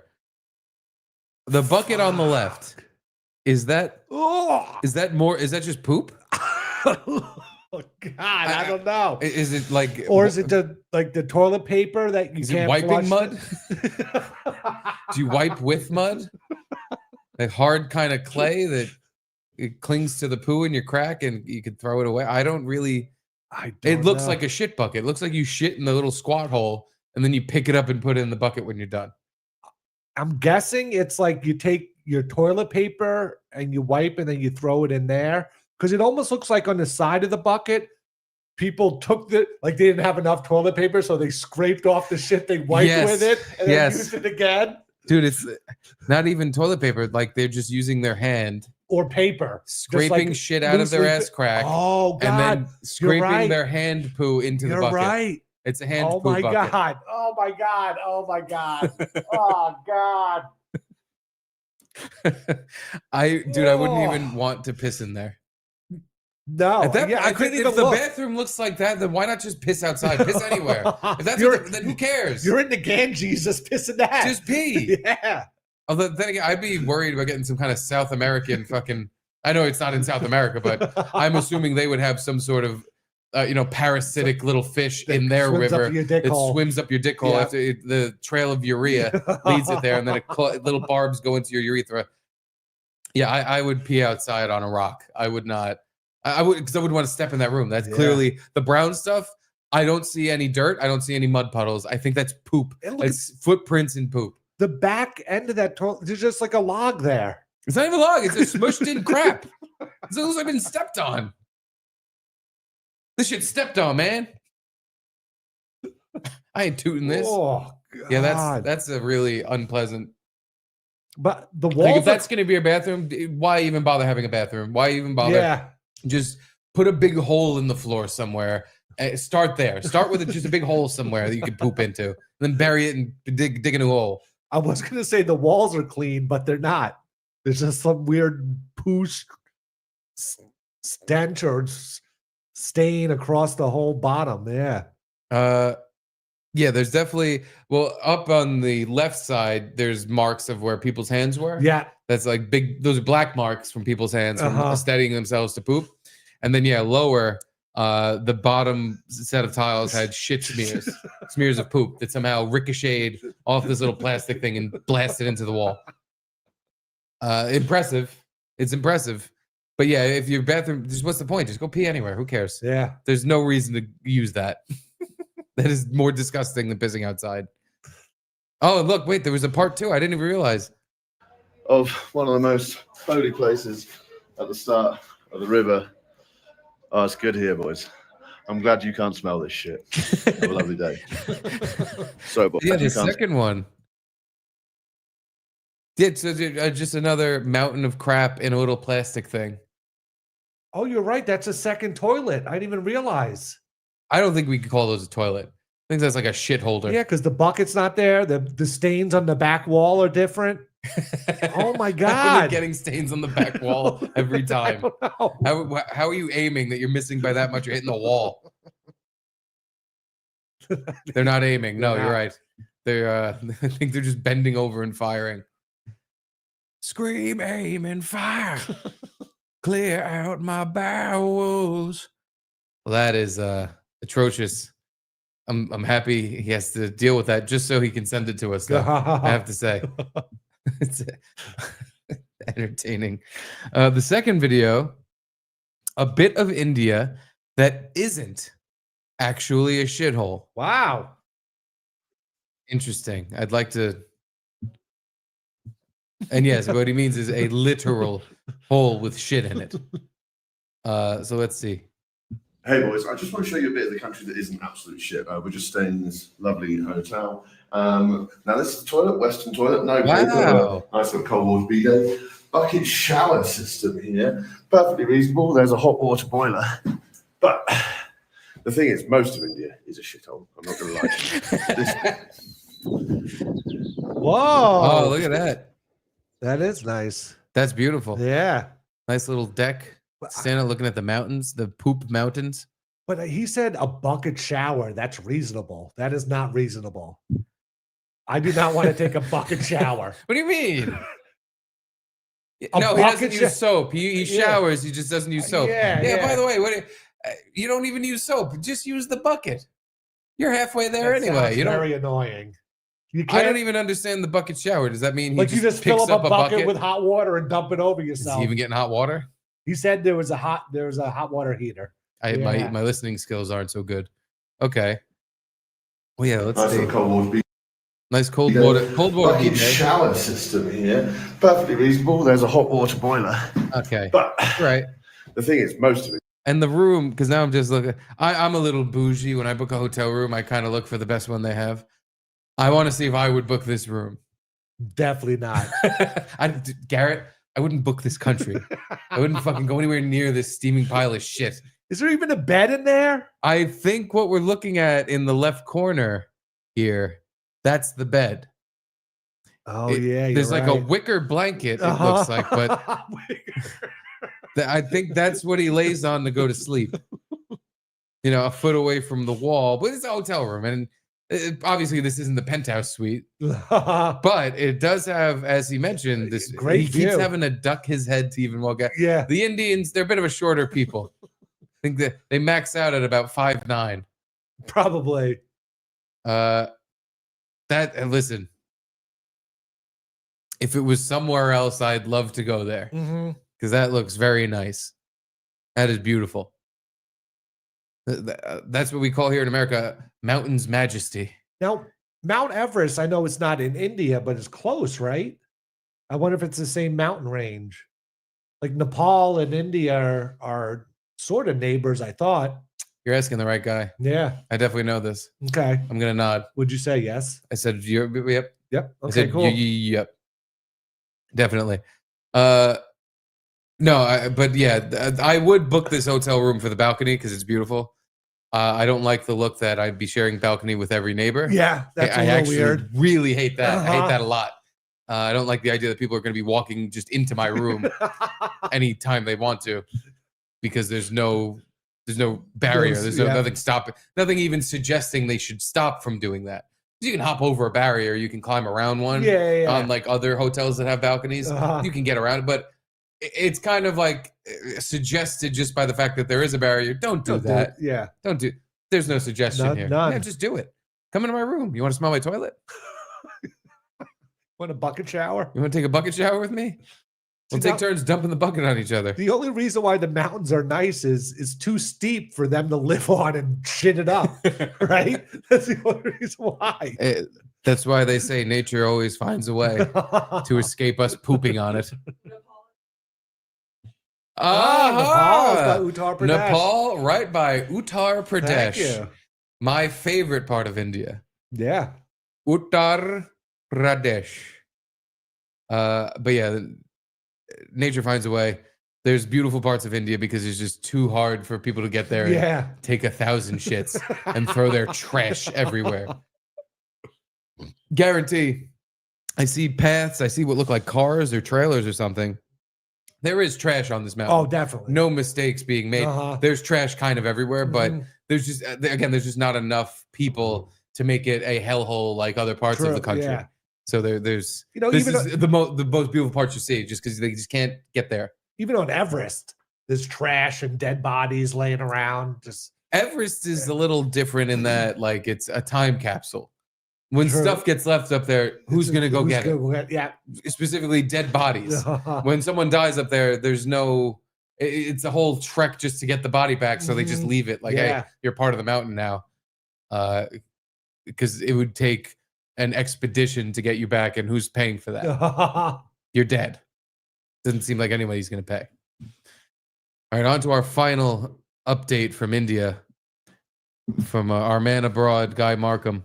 Health and safety on the road. Health and safety on the road. Now, this is the longest one. I have a feeling we're going to love this one the most because the last time he did something on the road, it was very funny. So let's see.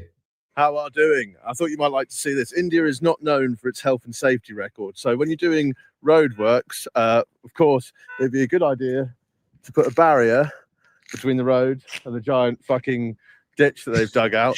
And the sand that you're going to use for construction, don't worry, just leave that in the middle of the road. And as we can see, Ram Ram. Ram Ram, Ram Ram. How are we doing? All good? Okay, okay. Adda. Oh. Okay. What's up? Oh no.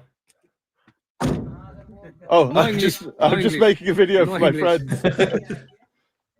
friends. So this is probably going to be getting a selfie again. There you go. I told you this happens everywhere. English बोलना थोड़ा. Anyone speak English? English आवे? Gino is क्या?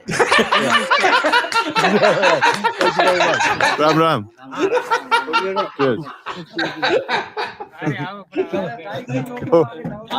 Have a good one. See you guys. Bye-bye. The flair in which they say it. Like almost. So yeah, you'll see now that they're just going to drive right through the sand, which is fine on a car. But if you want to bring a motorbike through there, that's going to be slightly more tricky. See you. Bye. So yeah, as I was saying, they'll just leave shit on the road here. My bike nearly fell over with that. I'll catch you guys in a bit. It's like an excite bike course. It just ramps on the road. Yeah, all of a sudden, there's this fucking ditch that, I mean, that is extreme. If you don't know that's coming, that'll kill you. Yes. That'll literally, like, maybe not kill you, but that'll kill your car. That'll fucking fuck you up. especially like he said on a bike. On a bike, that'll kill you, because that they just ripped the road in half, dug an entire chunk out, and like, and done. But come back later. Come back in a few years. Come back next time. Who knows? But yeah, the Do pile they of not sand. see enough white people in India where every fucking time they see one, they're like, Dude. selfie, we gotta take a selfie. They stopped. Can you imagine pulling over? Just picture this. Me and you are driving. We're going to work. Me and you are driving. We're going to Offside NYC to do our podcast. And we see an Indian guy on the side of the road. And we go, you fucking literally slap me in the chest. Steve, hold, stop. This guy. There's an Indian guy on the side of the road. Stop. And we all get out, hug him, and they're just like, "Oh, hello, you doing selfie?" Like that's what I want to watch that whole part again, where they pull over because they look at him like he's an alien. Like this magic man has blessed us with his presence. Oh, can we please get a picture with you? Can we be in your video? Can we do this? The sand that you're going to use for construction, don't worry, just leave that in the middle of the road. And as we can see, Ram. Ram. How are we doing? All good? Okay. Acha. Oh. Okay. What's up? And they're saying, they're saying photo Lena. He looks a little worried though when they're like, just stop the car and start getting out. It's like, wouldn't you be? Yeah, no, totally. It's like, okay, what am I gonna have to do here? You're in the fucking middle of nowhere. A truck with 3 guys in it just pulled over, and they're all getting out to you. They're saying words you don't know. I would be like, oh, well, is everything? Is this it? Is this it? Finally, my life is caught up to me, and you guys are gonna kill me. Grave is already dug on the side of the road. They're just gonna dump me in this ditch. If they're done taking turns with my ass, I guess this is it, guys. But yeah, but I don't even think he is that worried, because as we saw in his last set of videos, this just happens all the time, constantly. Anytime he pulls over and takes his phone out, he all of a sudden is now in the middle of nowhere in the desert. He'll be surrounded by a group of Indian men who want to take pictures and take a video with him, and they don't know who he is. They don't know if he is anyone. They're just like, oh, photo. It's the only thing I can amazing. give them is maybe they haven't seen a mohawked guy with tattooed head a little bit. So they just assume he's famous. No, they just assume he's weird or like, different than He the just other. looks- Looks different than all the other white guys they've seen. So yeah, maybe they Okay. assume he's famous. I don't know. Looks like a rock star. to Yeah, them. yeah, I would totally. think like they literally think he's like in a band or something. I could see, it's definitely his look, but even so, like to us, that's in New York. That's just some guy. Yeah, that's not a. I know. That's just some guy. But to them, it's like, oh my god, look, fucking Eddie Van Halen. Oh my god, Mick Jagger. Acha. Oh. Okay. What's up? Photo lena. Oh, No I'm English, just no I'm just English. making a video No for my English. friends. So this is probably going to be getting a selfie again. There you go. I told you this happens everywhere. And now look at these 2 guys. Do you think he was that threatened? They're Yeah, half no. his size, a little pudgy, and they just look like the most innocent little doughy boys. Like I would not be worried that they're going to do something dastardly to me. What do you want to do? 4 eyes? I think he more was just like, oh, here, like I'm trying to take a video, trying to take a fucking video, and here we go again. Can't do it 10 seconds without you guys stopping. I am 30 seconds into a video, and already a truck in the desert has found me to take a picture. Can you do What's something up? for me? English बोलना थोड़ा. Anyone speak English? English आवे? Gino is gay. No, thank you very much. Ram. Cheers. Have a good one. See you guys. Oh my Bye-bye. god. I want there to be an opposite of this. I want there to be some Indian group that has a guy they call gay all the time, and they just go to America and get Americans to say in India, this guy's gay. Yeah, say Ushman Pingrench. What does that mean? Oh no, just say it. Ushman Pingrench. And then just Yeah, no, I agree. I would like to provide for that. I'd like provide for it. Yeah. I want to know about it, and I'll put out a fucking 10-minute video about how Ushman Dinshkench. I would love to help out and reciprocate what they've done for us. Yes, with the laughter we've gotten. Joy. Oh my god! Now this is at least 3. At least 3, maybe 4. Because there was a guy at the chai stand. There was the group of guys on the side of the road in the middle of nowhere. I think those were the only 2. And then this one, yeah. And so we're up to now 3 groups of Indian men have brought me so much joy. So yeah, you'll see now that they're just going to drive right through the sand, which is fine on a car. But if you want to bring a motorbike through there, that's going to be slightly more tricky. That's the thing too. Like you're on a bike, all this sand that shit gets in there, and your bike breaks down. Yeah, What the fuck as do I you was do? saying, they'll just leave shit on the road here. Like cell phone service around here. You walk away. I think there's a little, not like free time, but when things break, it's like there's an understanding of how long it takes everything to get fixed in these places. Where it's like, oh, your car broke. That's gonna be a whole thing. Yeah. Where we're gonna have to walk 10 miles to the town. We're gonna have to get the parts we think you need, bring them back to the car. Maybe get a tow truck. They have the tow truck. That'll be a whole thing. Like and also India is a developed enough nation. They have cell phones. Like they can call probably a tow service. A desolate area. There's desolate areas in the U.S. like Wyoming, Montana, where it's just rolling nothing. True. Kansas and shit. So like it's probably the same thing where hopefully you have self-service so you can get someone to come pick you up and help you out. It's not like they don't just sit there and die. The car breaks down in a ditch in the middle of the desert. There's a way to get around it. It's just or we could hitchhike because everyone seems so friendly. Yeah, as long as you're a guy. Nearly fell over with that. I'll catch you guys in a bit. Well, thank you, Guy. Thank you, Guy. That is our another banger Indian update from Guy Markham. God damn it. All his videos are so goddamn funny. I know. It's really that's why I was saying the other day, like, he hasn't given us anything in a while. I'm missing my updates, but I don't blame him because it took us a minute to get to them in the first place. So it's understood. But thank you, Guy. Hopefully we'll hear from you again very soon. Anywho, time to get ready for the hockey show. There's only there it is.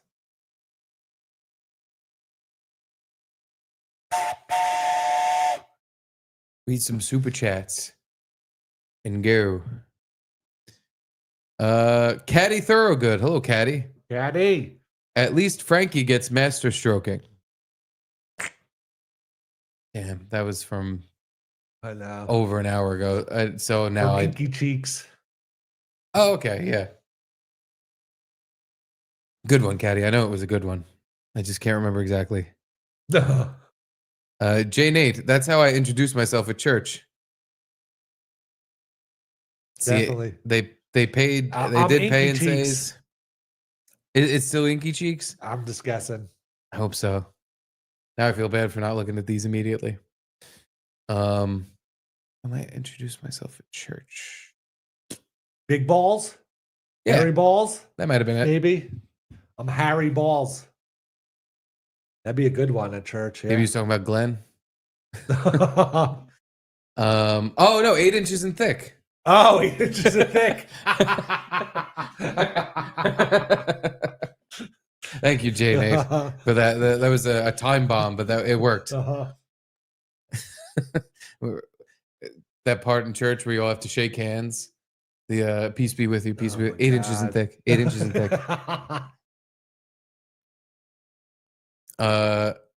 Jeff Hillman, I wonder if internet be trying to trick you with Beach Guy.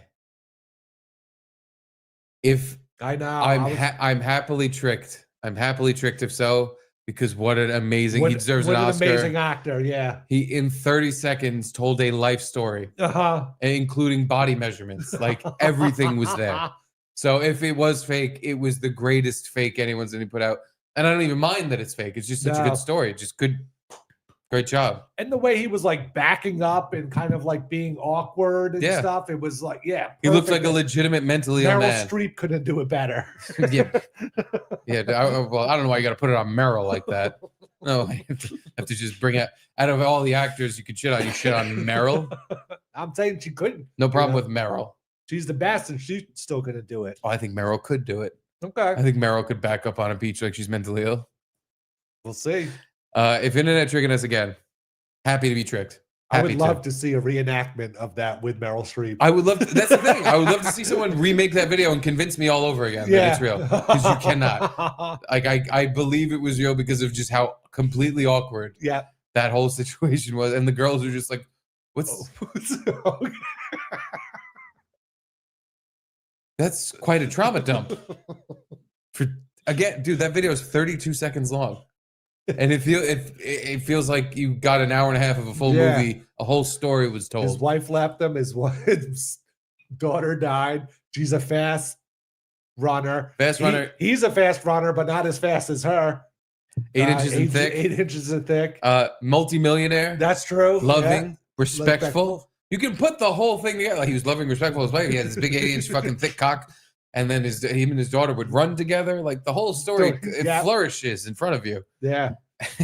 I hope you're wrong, Jack. Somebody fucking being abhorrently mentally ill. The two girls who were just being bitches on the beach. Oh my God, you want to ask us a question? Okay. I like scrawny guys. That was it. That was it. It turned into that. It's one of the greatest fucking, that's the thing. Like you can't remake that in movie form and make it that good. No. It's so captivating. Push-ups 2345. That's not Spiridon, is it?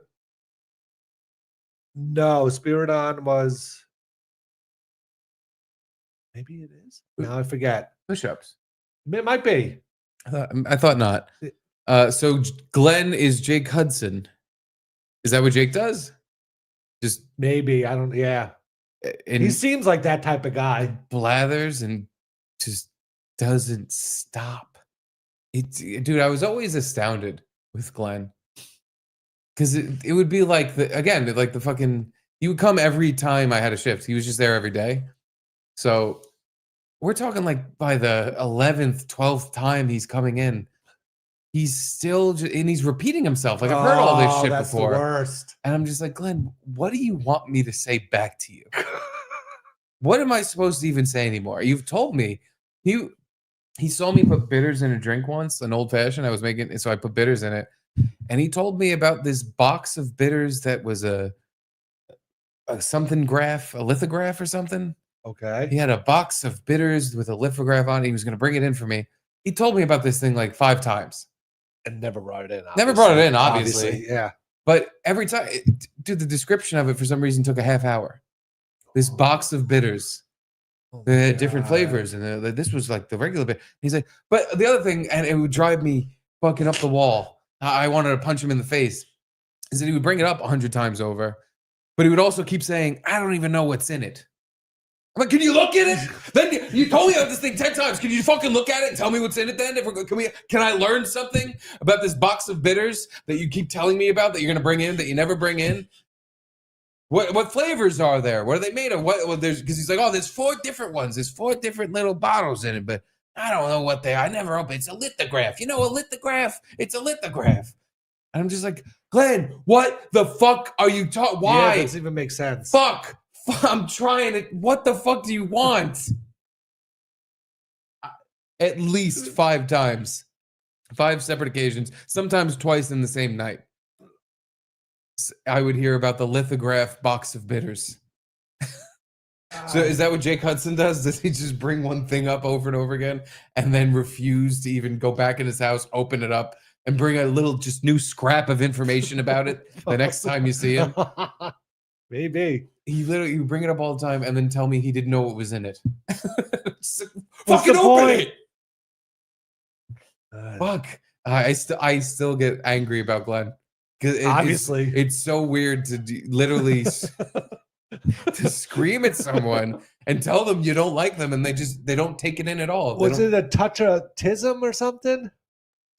Possibly. Yeah. I think it was literally like this kind of overly lonely in like driven to the point of a broken brain, loneliness. And because again, all his stories were terrible about his family wouldn't talk to him or died. All of them wouldn't talk to him or were dead. It's gotta suck. Yeah, poor Glenn. I feel bad for him. Garrett, if And 4 days only- a week, if only one bartender was a little bit nice to him. if 4 days a week for 2 hours straight, I just talked about Glenn, would you feel bad for me? Oh, I love No, it. wait, that wouldn't work. Feel bad for my wife and kids? Kid? Well, I guess Edie's one of my kids. All this Glenn yelling's making her thirsty. We've had no Edie cam, by the way. Hold on. Hold the phone. Let me fucking... Hopefully, before she's done sipping that drink, I can get this on her. Now, was this after the time the Glenn song came out? Remember that commercial? Glenn, Glenn, Glenn, Glenn, Glenn, Glenn, Glenn. I don't even remember that. Oh, I forget what was it for? Oh, it was after that? Okay. Yeah. Yeah, that wouldn't have helped me. Damn, Edie girl, you thirsty. You thirsty as hell, dog. Yeah, she usually just like takes it all to her head, the whole bowl. Sipping a fifth of whisk. Atta girl. Good job, Edie. Oh. See you later. And she's gone. She was just thirsty. All right. Well, good to see you, girl. No, I promise you. If it was just nonstop every time dude, it was every time I went to work. A part of my job was talking to Glenn and just getting my ears ripped off and bleeding. And the repeating thing I could see. I Being asked the annoying. manager, I was like, can I kick this guy out? Like I don't want to talk to Wow, him poor literally. Glenn. I mean, I'm like, I don't want to talk to him every single time I come to work. Like, it's not fair to me that I just have one person that no matter how many customers are in here and what I'm trying to do, because that's the thing. It's not like I would just be standing in front of him like, oh, why is this guy talking to me? I would be working in a bar. I would be doing work. I would be talking to other people, and he's interrupting me while I'm talking to other people and just getting their drink order. He's just yapping at me. And I'm like, Glenn, shut the fuck up. And other customers that didn't. Steve, he's great. Honestly, that was the only saving grace is that I would fucking lose my mind in moments in front of people that don't know anything about this. And they would look at me like, what the fuck? And he would just be like, he's so funny. And he would save me. So I have to give him that kind of that exact credit.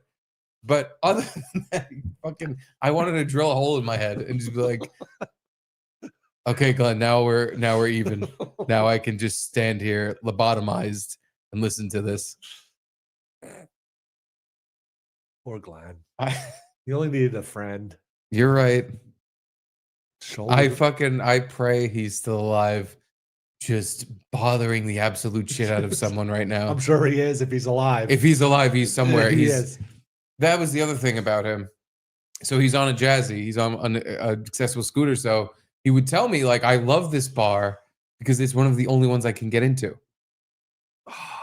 And I think is it like a ramp or something? But it's Staten Island Ferry, so it was like accessible. Like, what did he pull up to the bar though, or the table in the bar? Pulled up to the bar. So he would move. His head's like below the bar top. No, it was a high scooter. I remember him being like face to face with me. Oh. Now I'm like, how did he even pull that off? Yeah. No, I guess he just had like a high chair. Huh. Because I remember him, he was never low at all. He was annoyingly high. That he was like here with me. Did you ever see him out of the scooter? No, I don't even. He couldn't really walk. Like he wasn't paralyzed or anything, obviously, because he was on a Jazzy. Fat. He was fat. Oh, that's why. Not humongous fat, but he was like over. He was me. He was overweight. Oh. He was but that's not why he was in the scooter. No. Yeah, bad knees Oh. or something. Like he was. It was something just not right. But it wasn't because he was too fat or anything. It wasn't that. He was just kind of fat. He looked fat in the scooter. He looked fat, yeah, because that he was in the makes scooter. sense. Yeah. Yeah, I would feel bad, but I swear to God, there was every day before he came in, I'm like, maybe he just won't come in today. Maybe I'll have like a normal shift at this dumbass job. He just won't come in, and I'll have fun. I'll drink. I'll do whatever I want. And then he would, and dude, sometimes it was like a horror movie. where I have my back turned for some reason. Oh no! And I just turn around because I hear the chairs clunking. Because he would just mush his way between the bar chairs. Yeah. He would just fucking plow into them, and they would part like he did to Caitlin. Yeah, Yeah. It was just it was easier when there was nobody sitting in the chairs. He would just blast into them, and they would part. And dude, there were times where I didn't think he was coming in because it was like later, and I'm like, all right, he's not here by like 8, 9 o'clock. He's not coming in. I'm safe. And then I have my back turned, and I just hear clunk, clunk, clunk of the chairs moving, and my head whips around, and before I'm even finished turning my head, hey, because this guy, he had this voice, hey, what's up? Hey, can I get my beer? Hey, and immediately asking for stuff. Immediately, like I'm ignoring him, even though I didn't even know he was there. It's immediately, hey, where's my beer? Hey, what? Hey, I would just go, damn it. Fuck!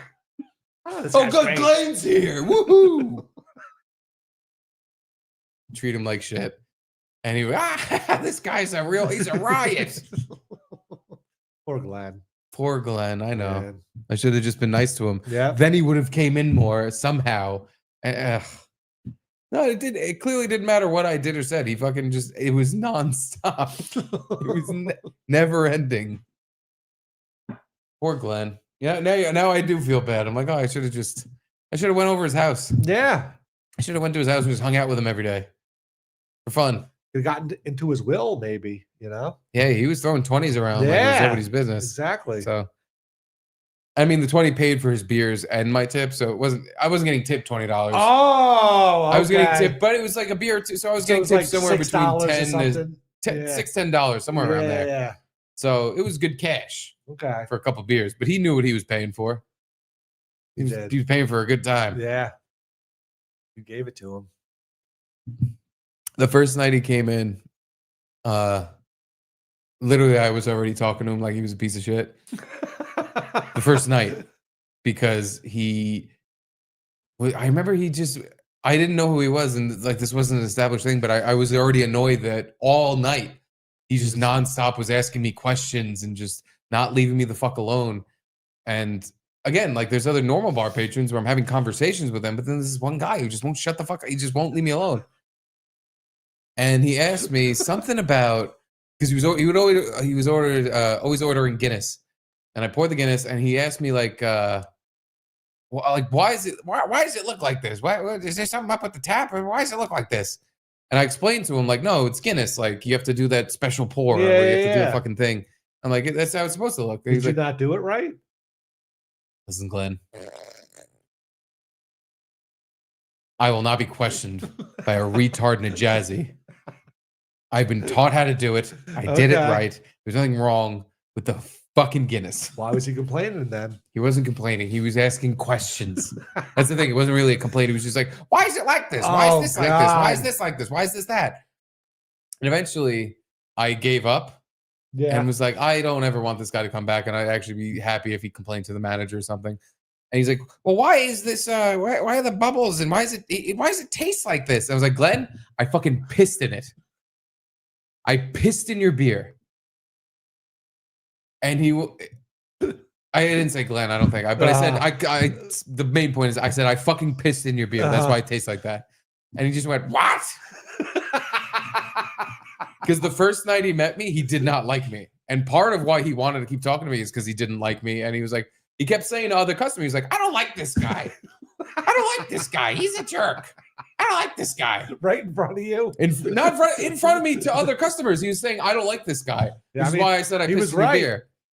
You know? No, because again, eventually after over an hour of getting berated with questions, I was just like, Glenn, I got to talk. Like I have other people here. Like the bar was kind of busy. I was like, I got to do other stuff. Like I keep saying like I said Glenn, but I was just like, listen, man, I got to go over here. And I was being very reasonable. This is the first time I met the guy. I was being extremely like, oh, just give me a minute. I'll be right back. Like, just give me. And he was getting pissy with me. He was like, are you too busy? Oh, you got something else? You can't just fucking answer my question? You can't just answer my question? I'm like, I've answered 500 of your questions. There's other people here. I have to talk to. I have to get their drinks. Glenn got you good. Dude, he fucking drove me nuts. It clearly, like, I'm still wound up about it. He drove me so fucking crazy. But yeah, so at the end of the night, he's been there for fucking 6 hours. And he's asking me about the beer and why it tastes weird. And I'm like, Glenn, again, this is the first time I've met this guy. I'm like, Glenn, I fucking pissed in it. I pissed in your fucking beer. And if you ever come back here, I'm going to piss in it again. It's full, like, that's seriously. And he's just like, what? What? This guy's terrible. This guy's an awful part. And he did, like, after a bunch of that he stormed out on his Jazzy. And I was like, all right, I might get in some trouble for that, but at least I'll never see him again. Yeah. I thought I was like putting a line in the sand where I'm like, I'm willing to get fired just to be rude to this asshole so he'll never come back. And little did I know, it was probably the worst thing I could have did, because he was just completely free to now talk to me however he felt. And just, oh, this guy's funny. But and I like thought I was losing my mind the next time he came in and he was really friendly with me. Oh, yeah. Because I was like, didn't you leave the last time? Because I was telling you how I pissed in your beer and you hated me and you were telling other customers how I'm the worst piece of shit in the world. And he was just like, yeah. That was funny. What a weirdo.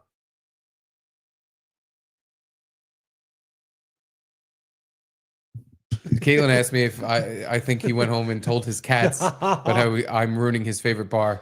Yes, I think the absolutely roadkill flattened cats that he had in his apartment that had been run over by the Jazzy tires, he definitely talked to and said, that guy's ruining the bar. I think he told other bartenders, because he would come in all the time, like, who's that new guy? I hate him. He's a jerk off. And I think Did they he not told bother the other bartenders? Oh no, everyone knew about that. Oh, okay. Everybody knew, but everybody had their own method of like dodging him. Uh-huh. I just was bad at dodging him. I would get stuck talking to the fucking guy. And he would just tell everyone. But I think he got the gist that like, oh, Steve like works here now. Like you're gonna be seeing him. Uh-huh. And we're not firing him because you don't like him. Because guess what, Glenn? We all know. No one likes We you. all know your deal. You're gonna be here no matter what. Because as you've said, this is one of the only bars you can get into. He said it was because of the accessibility. I think he got kicked out of other bars. I think other people were just like, dude, get the fuck out of here and never come back. He turned toe and was like, oh, you're a cool guy. Me and you are buddies. Nice. Please don't kick me out. Friend. But anywho, Jay Gross. GoFundMe to get Glenn on the board. Honestly, if Glenn is still alive, I'd like to get him on the show. And then me and you can just go somewhere else while he talks. Oh, I love it. I honestly, if we can somehow find him, I don't know how the fuck I don't know what his last name was. He paid in cash every time. Like he wouldn't still be going to the ferry bar, would he? Ferry bar's gone. The bar I worked at is completely gone. Damn. So yeah, I don't know if he's still alive because this is now like 2018. If he's still alive, I don't know where the fuck you'd or how you'd find him. But I'd like to know. Maybe we could put out a mass kind of a silver amber alert, silver alert. Look, guy in a Jazzy named Glenn who just bugs the shit out of anyone he talks to. I'd love to talk to him again at this point. Honestly, now I do feel bad. You've all changed my mind. African King. What's your guys' opinion of Shuli Egar's producer going to jail for child porn? Shuli knew. Shuli knew. Like Susan Waldman. Yeah. It does sound like Glenn. He had this like high Susie pitched Waldman kind of voice. Yeah, his voice was like this. He got so old, his vocal cords collapsed, and he got all high pitched. Yeah, ISO. My opinion, yeah, guys who do child porn should go to jail. Yeah, and they should get fucking murdered in jail. Did Shuli know? If he did, then I think by now they would have looked into Shuli enough to figure out he was a part of that. But I think by now we'd see a picture or video of Shuli in cuffs with guys with windbreakers on, and it's like, oh yeah, Shuli was part of that. He's gone. Yeah, if Shuli didn't do any, like Gino's being called in for a stupid revenge porn case over nothing. Yeah, if Shuli knew anything, I'm sure they would have brought him in to question him or at the very least brought him in. If not, he's in jail too. Yeah, he's the boss. He'd be running the child porn ring. So I don't know if Shuli knew. He's an idiot, but I don't think he knew. No, definitely not. As far as our opinion on the child porn, well, I don't know. I'd have to review the image. I want to hear both sides. Yeah, both sides of this argument. No, there's one side. The guy, he deserves to rot under the prison and fucking get murdered. Jaquan G, get me a cutty in water, Steve. You got it. All you have to do is have polite chit chat with me for under a minute and a half. I'll get you whatever drink you want. If you decide you're gonna be my best friend and we're gonna have to fucking talk all night, I'm gonna piss in your Guinness. Dylan Varden. Hello, Varden. We need more segments of Garrett drinking. I agree. Garrett, I'm drinking right now. I have to pee like I'm about to die. Uh-huh. So we're going to just go to you. I want you to chug for as long as I'm in the bathroom. And then we're going to see if your demeanor is the same as before. Because I'm literally about to piss my pants. All that ginger ale that I added into this equation is not going good. So why don't you go ahead and just drink.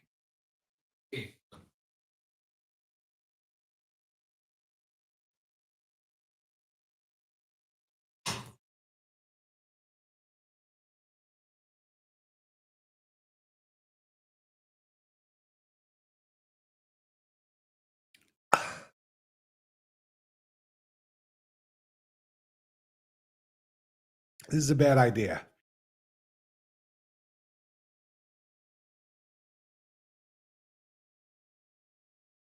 I can't keep doing it.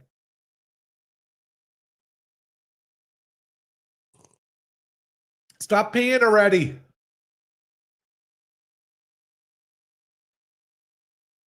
Still a lot of pee left. No.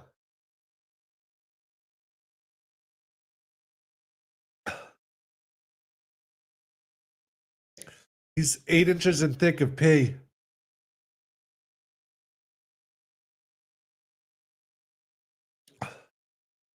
You know, this won't take effect until the hockey show, so just have to tune in for that, I guess.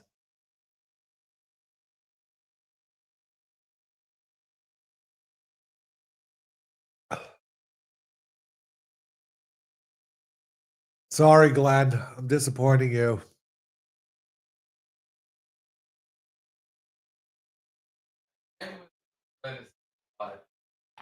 And now I want to find the Finished. Wow, attaboy. That was a fucking that was a hot shot of whiskey. He be all drunk as shit. I know.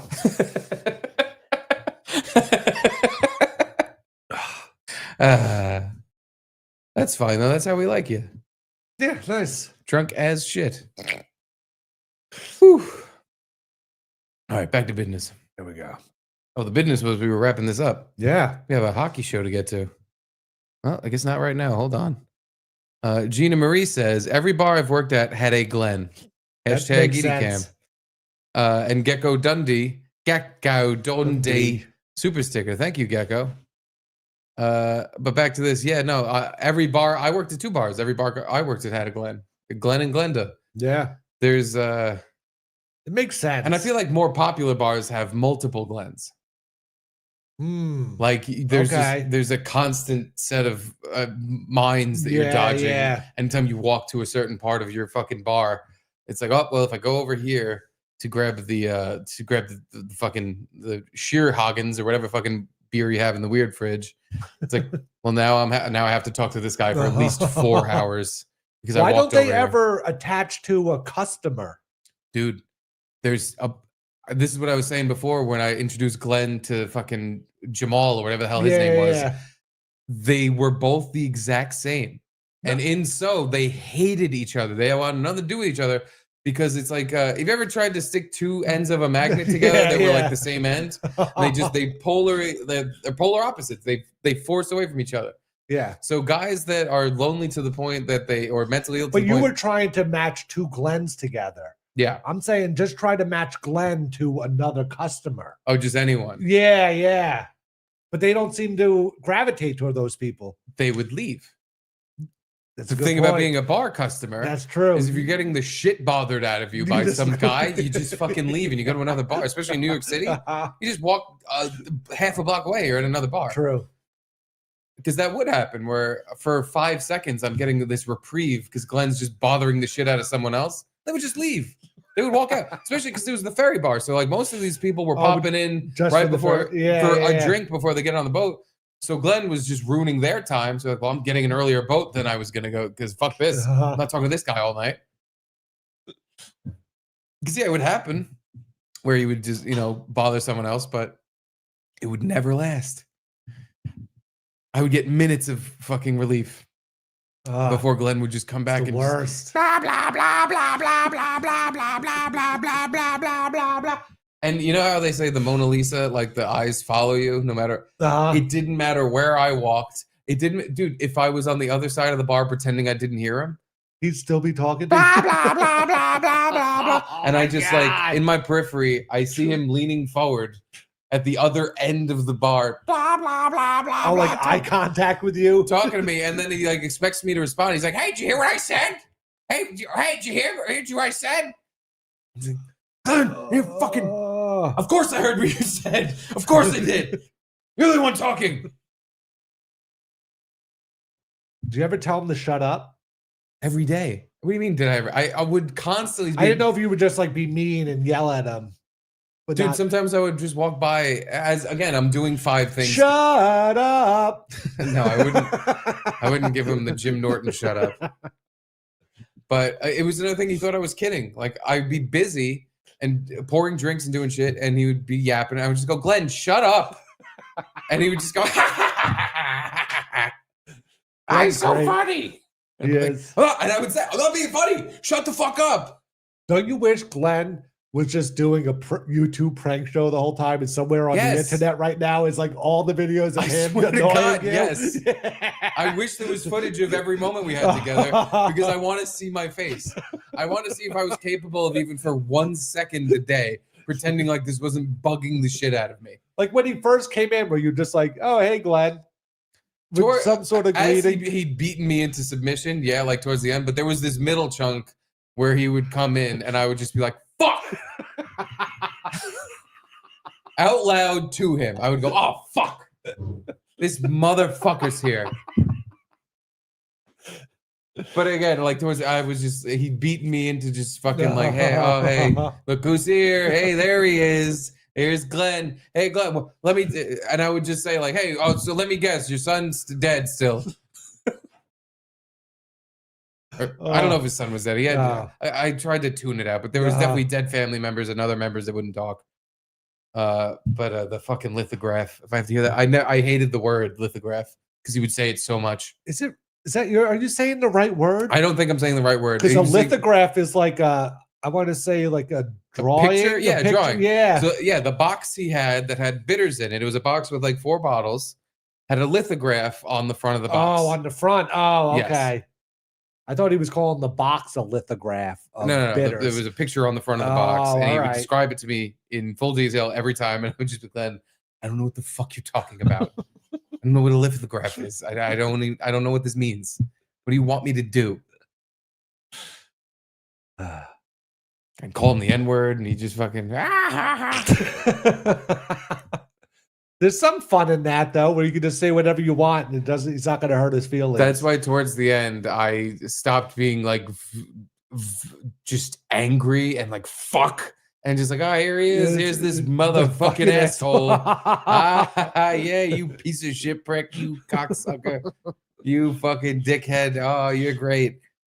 Dylan Varden, what games you boys playing these days, boys? I am playing Gang Beasts.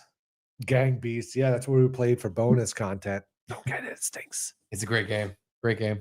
But I've been playing Red Dead Redemption because when it first came out, I got it, hated it, and then I got rid of my Game Pass because I wasn't really playing Xbox that much, and I was like, I kind of want to play a game, and I was like, oh yeah, I have Red Dead. I should try to get back to that. Kind of fell in love with it.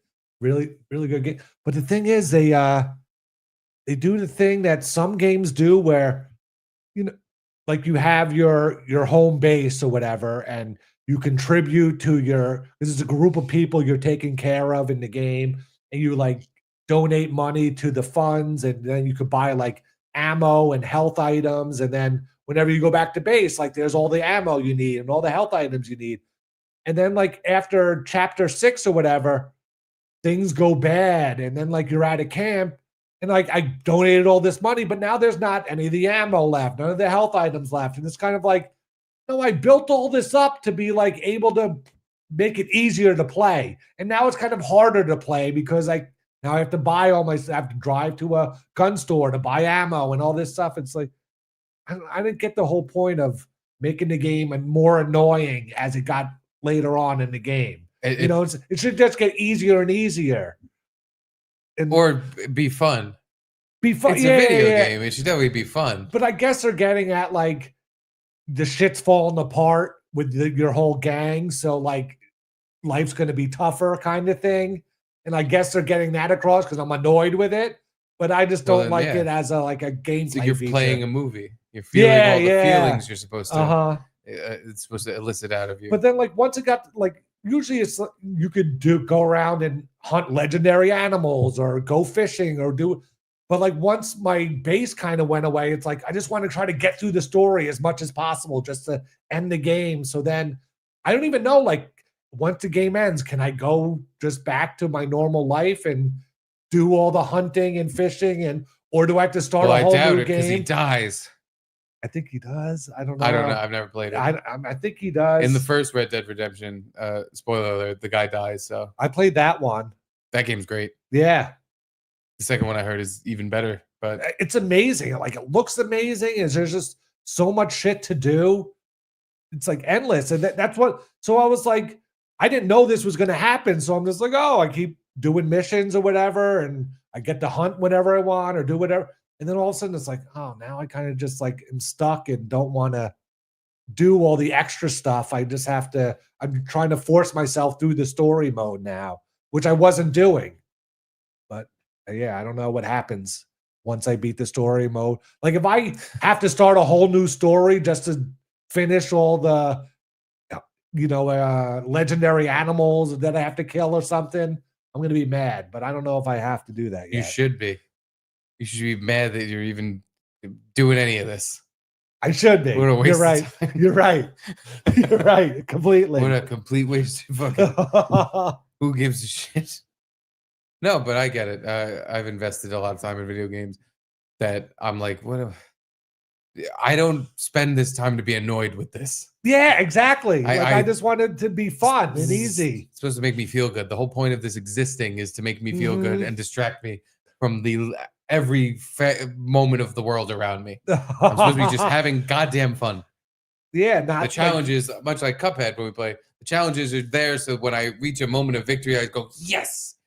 I'm supposed to just be like, hey, this is like real life, the video game where everything sucks all the time and nothing ever gets better. That's what I hated about it at the beginning when I first got it was like, I'm at this home base and there's a group of people I have to take care of. And there was like chores you have to do. Like, you have to pick up the bale of hay and bring it to the horses and then fill the washing bucket with water. And so I was like, I'm just like living a real life. Like, what am I doing? But I realized in my second playthrough, you don't really have to do all that stuff. It just kind of gives you more honor or whatever. So I kind of skipped all that.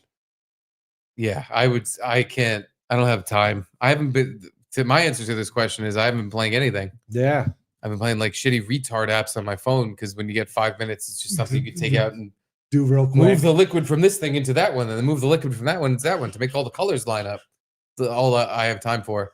But I wish I was playing either the new Mortal Kombat DLC they've put out like a month ago now, or a game I've already played through that I'm going to try to find time to play it again because it's one of the best games I've ever played that I don't think a lot of people know about. It's called Returnal. Have you ever heard of Returnal?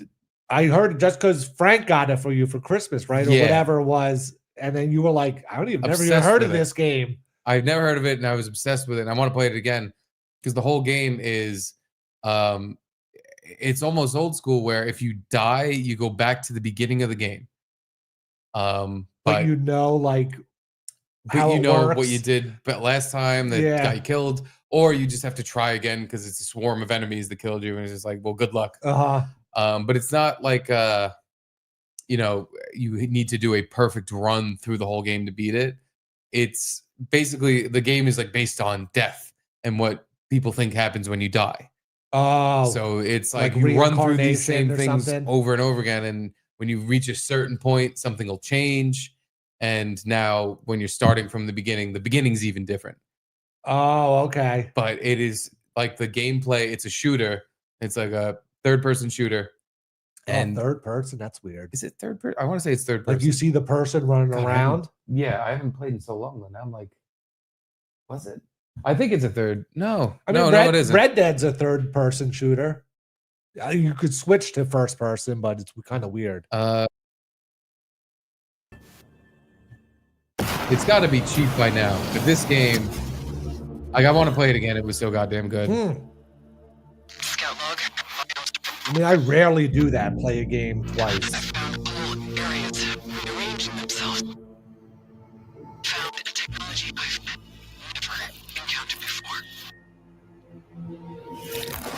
Oh yeah, that's the other thing. Okay, it's third person. Yeah.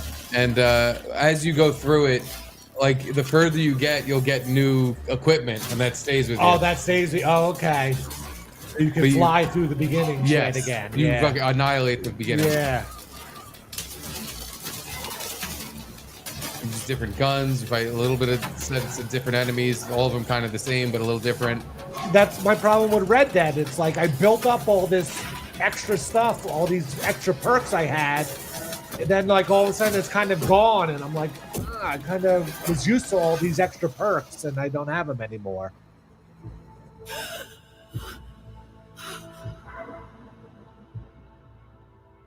Kind of a stupid name because it's like Returnal. It means like return. But I Is it really want to play it again. It was so good. Is like the premise like Live, Die, Repeat? That movie? I've never seen the movie. Oh, is that the Tom Cruise? It's not called Live, Die, Repeat. That's It had another name, and then they changed it to Live, Die, Repeat. kind of. It kind of is that. Yeah.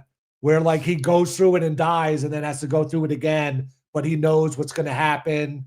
I don't even sort want to of thing. spoil it because there is a story in there, and you figure out what's happening throughout it. But kind of. Okay. I'll spoiler alert. What I will say is that basically you're dead, and this is like dead, like what happens when you die. Oh fuck. Kinda. All right. It's very good game. Is it a PS only game? Maybe. I don't know. I don't think so. Oh, okay. But Gino will be here right at 7. Nice. Well, anywho, we'll see you guys at 7. Thank you to our new board members, Bernsey and Harold, Who's Channel 666, Lindsay Sabadouche, and Steve's Ass. Yes. Hopefully you by all. Monday we'll have a new board song. I'm going to send the materials necessary over to Jeff. I'll send the materials necessary over to Garrett. We'll see what fires out the other end. But until then, thank you for watching the Garrett and Steve program. We love you. I'm drunk already. Good. That's very good. No. The hockey show is going to be a blast. I didn't even take my brand hit of new- weed yet. Good luck. Thank you for watching. I love you. Bye. Goodbye.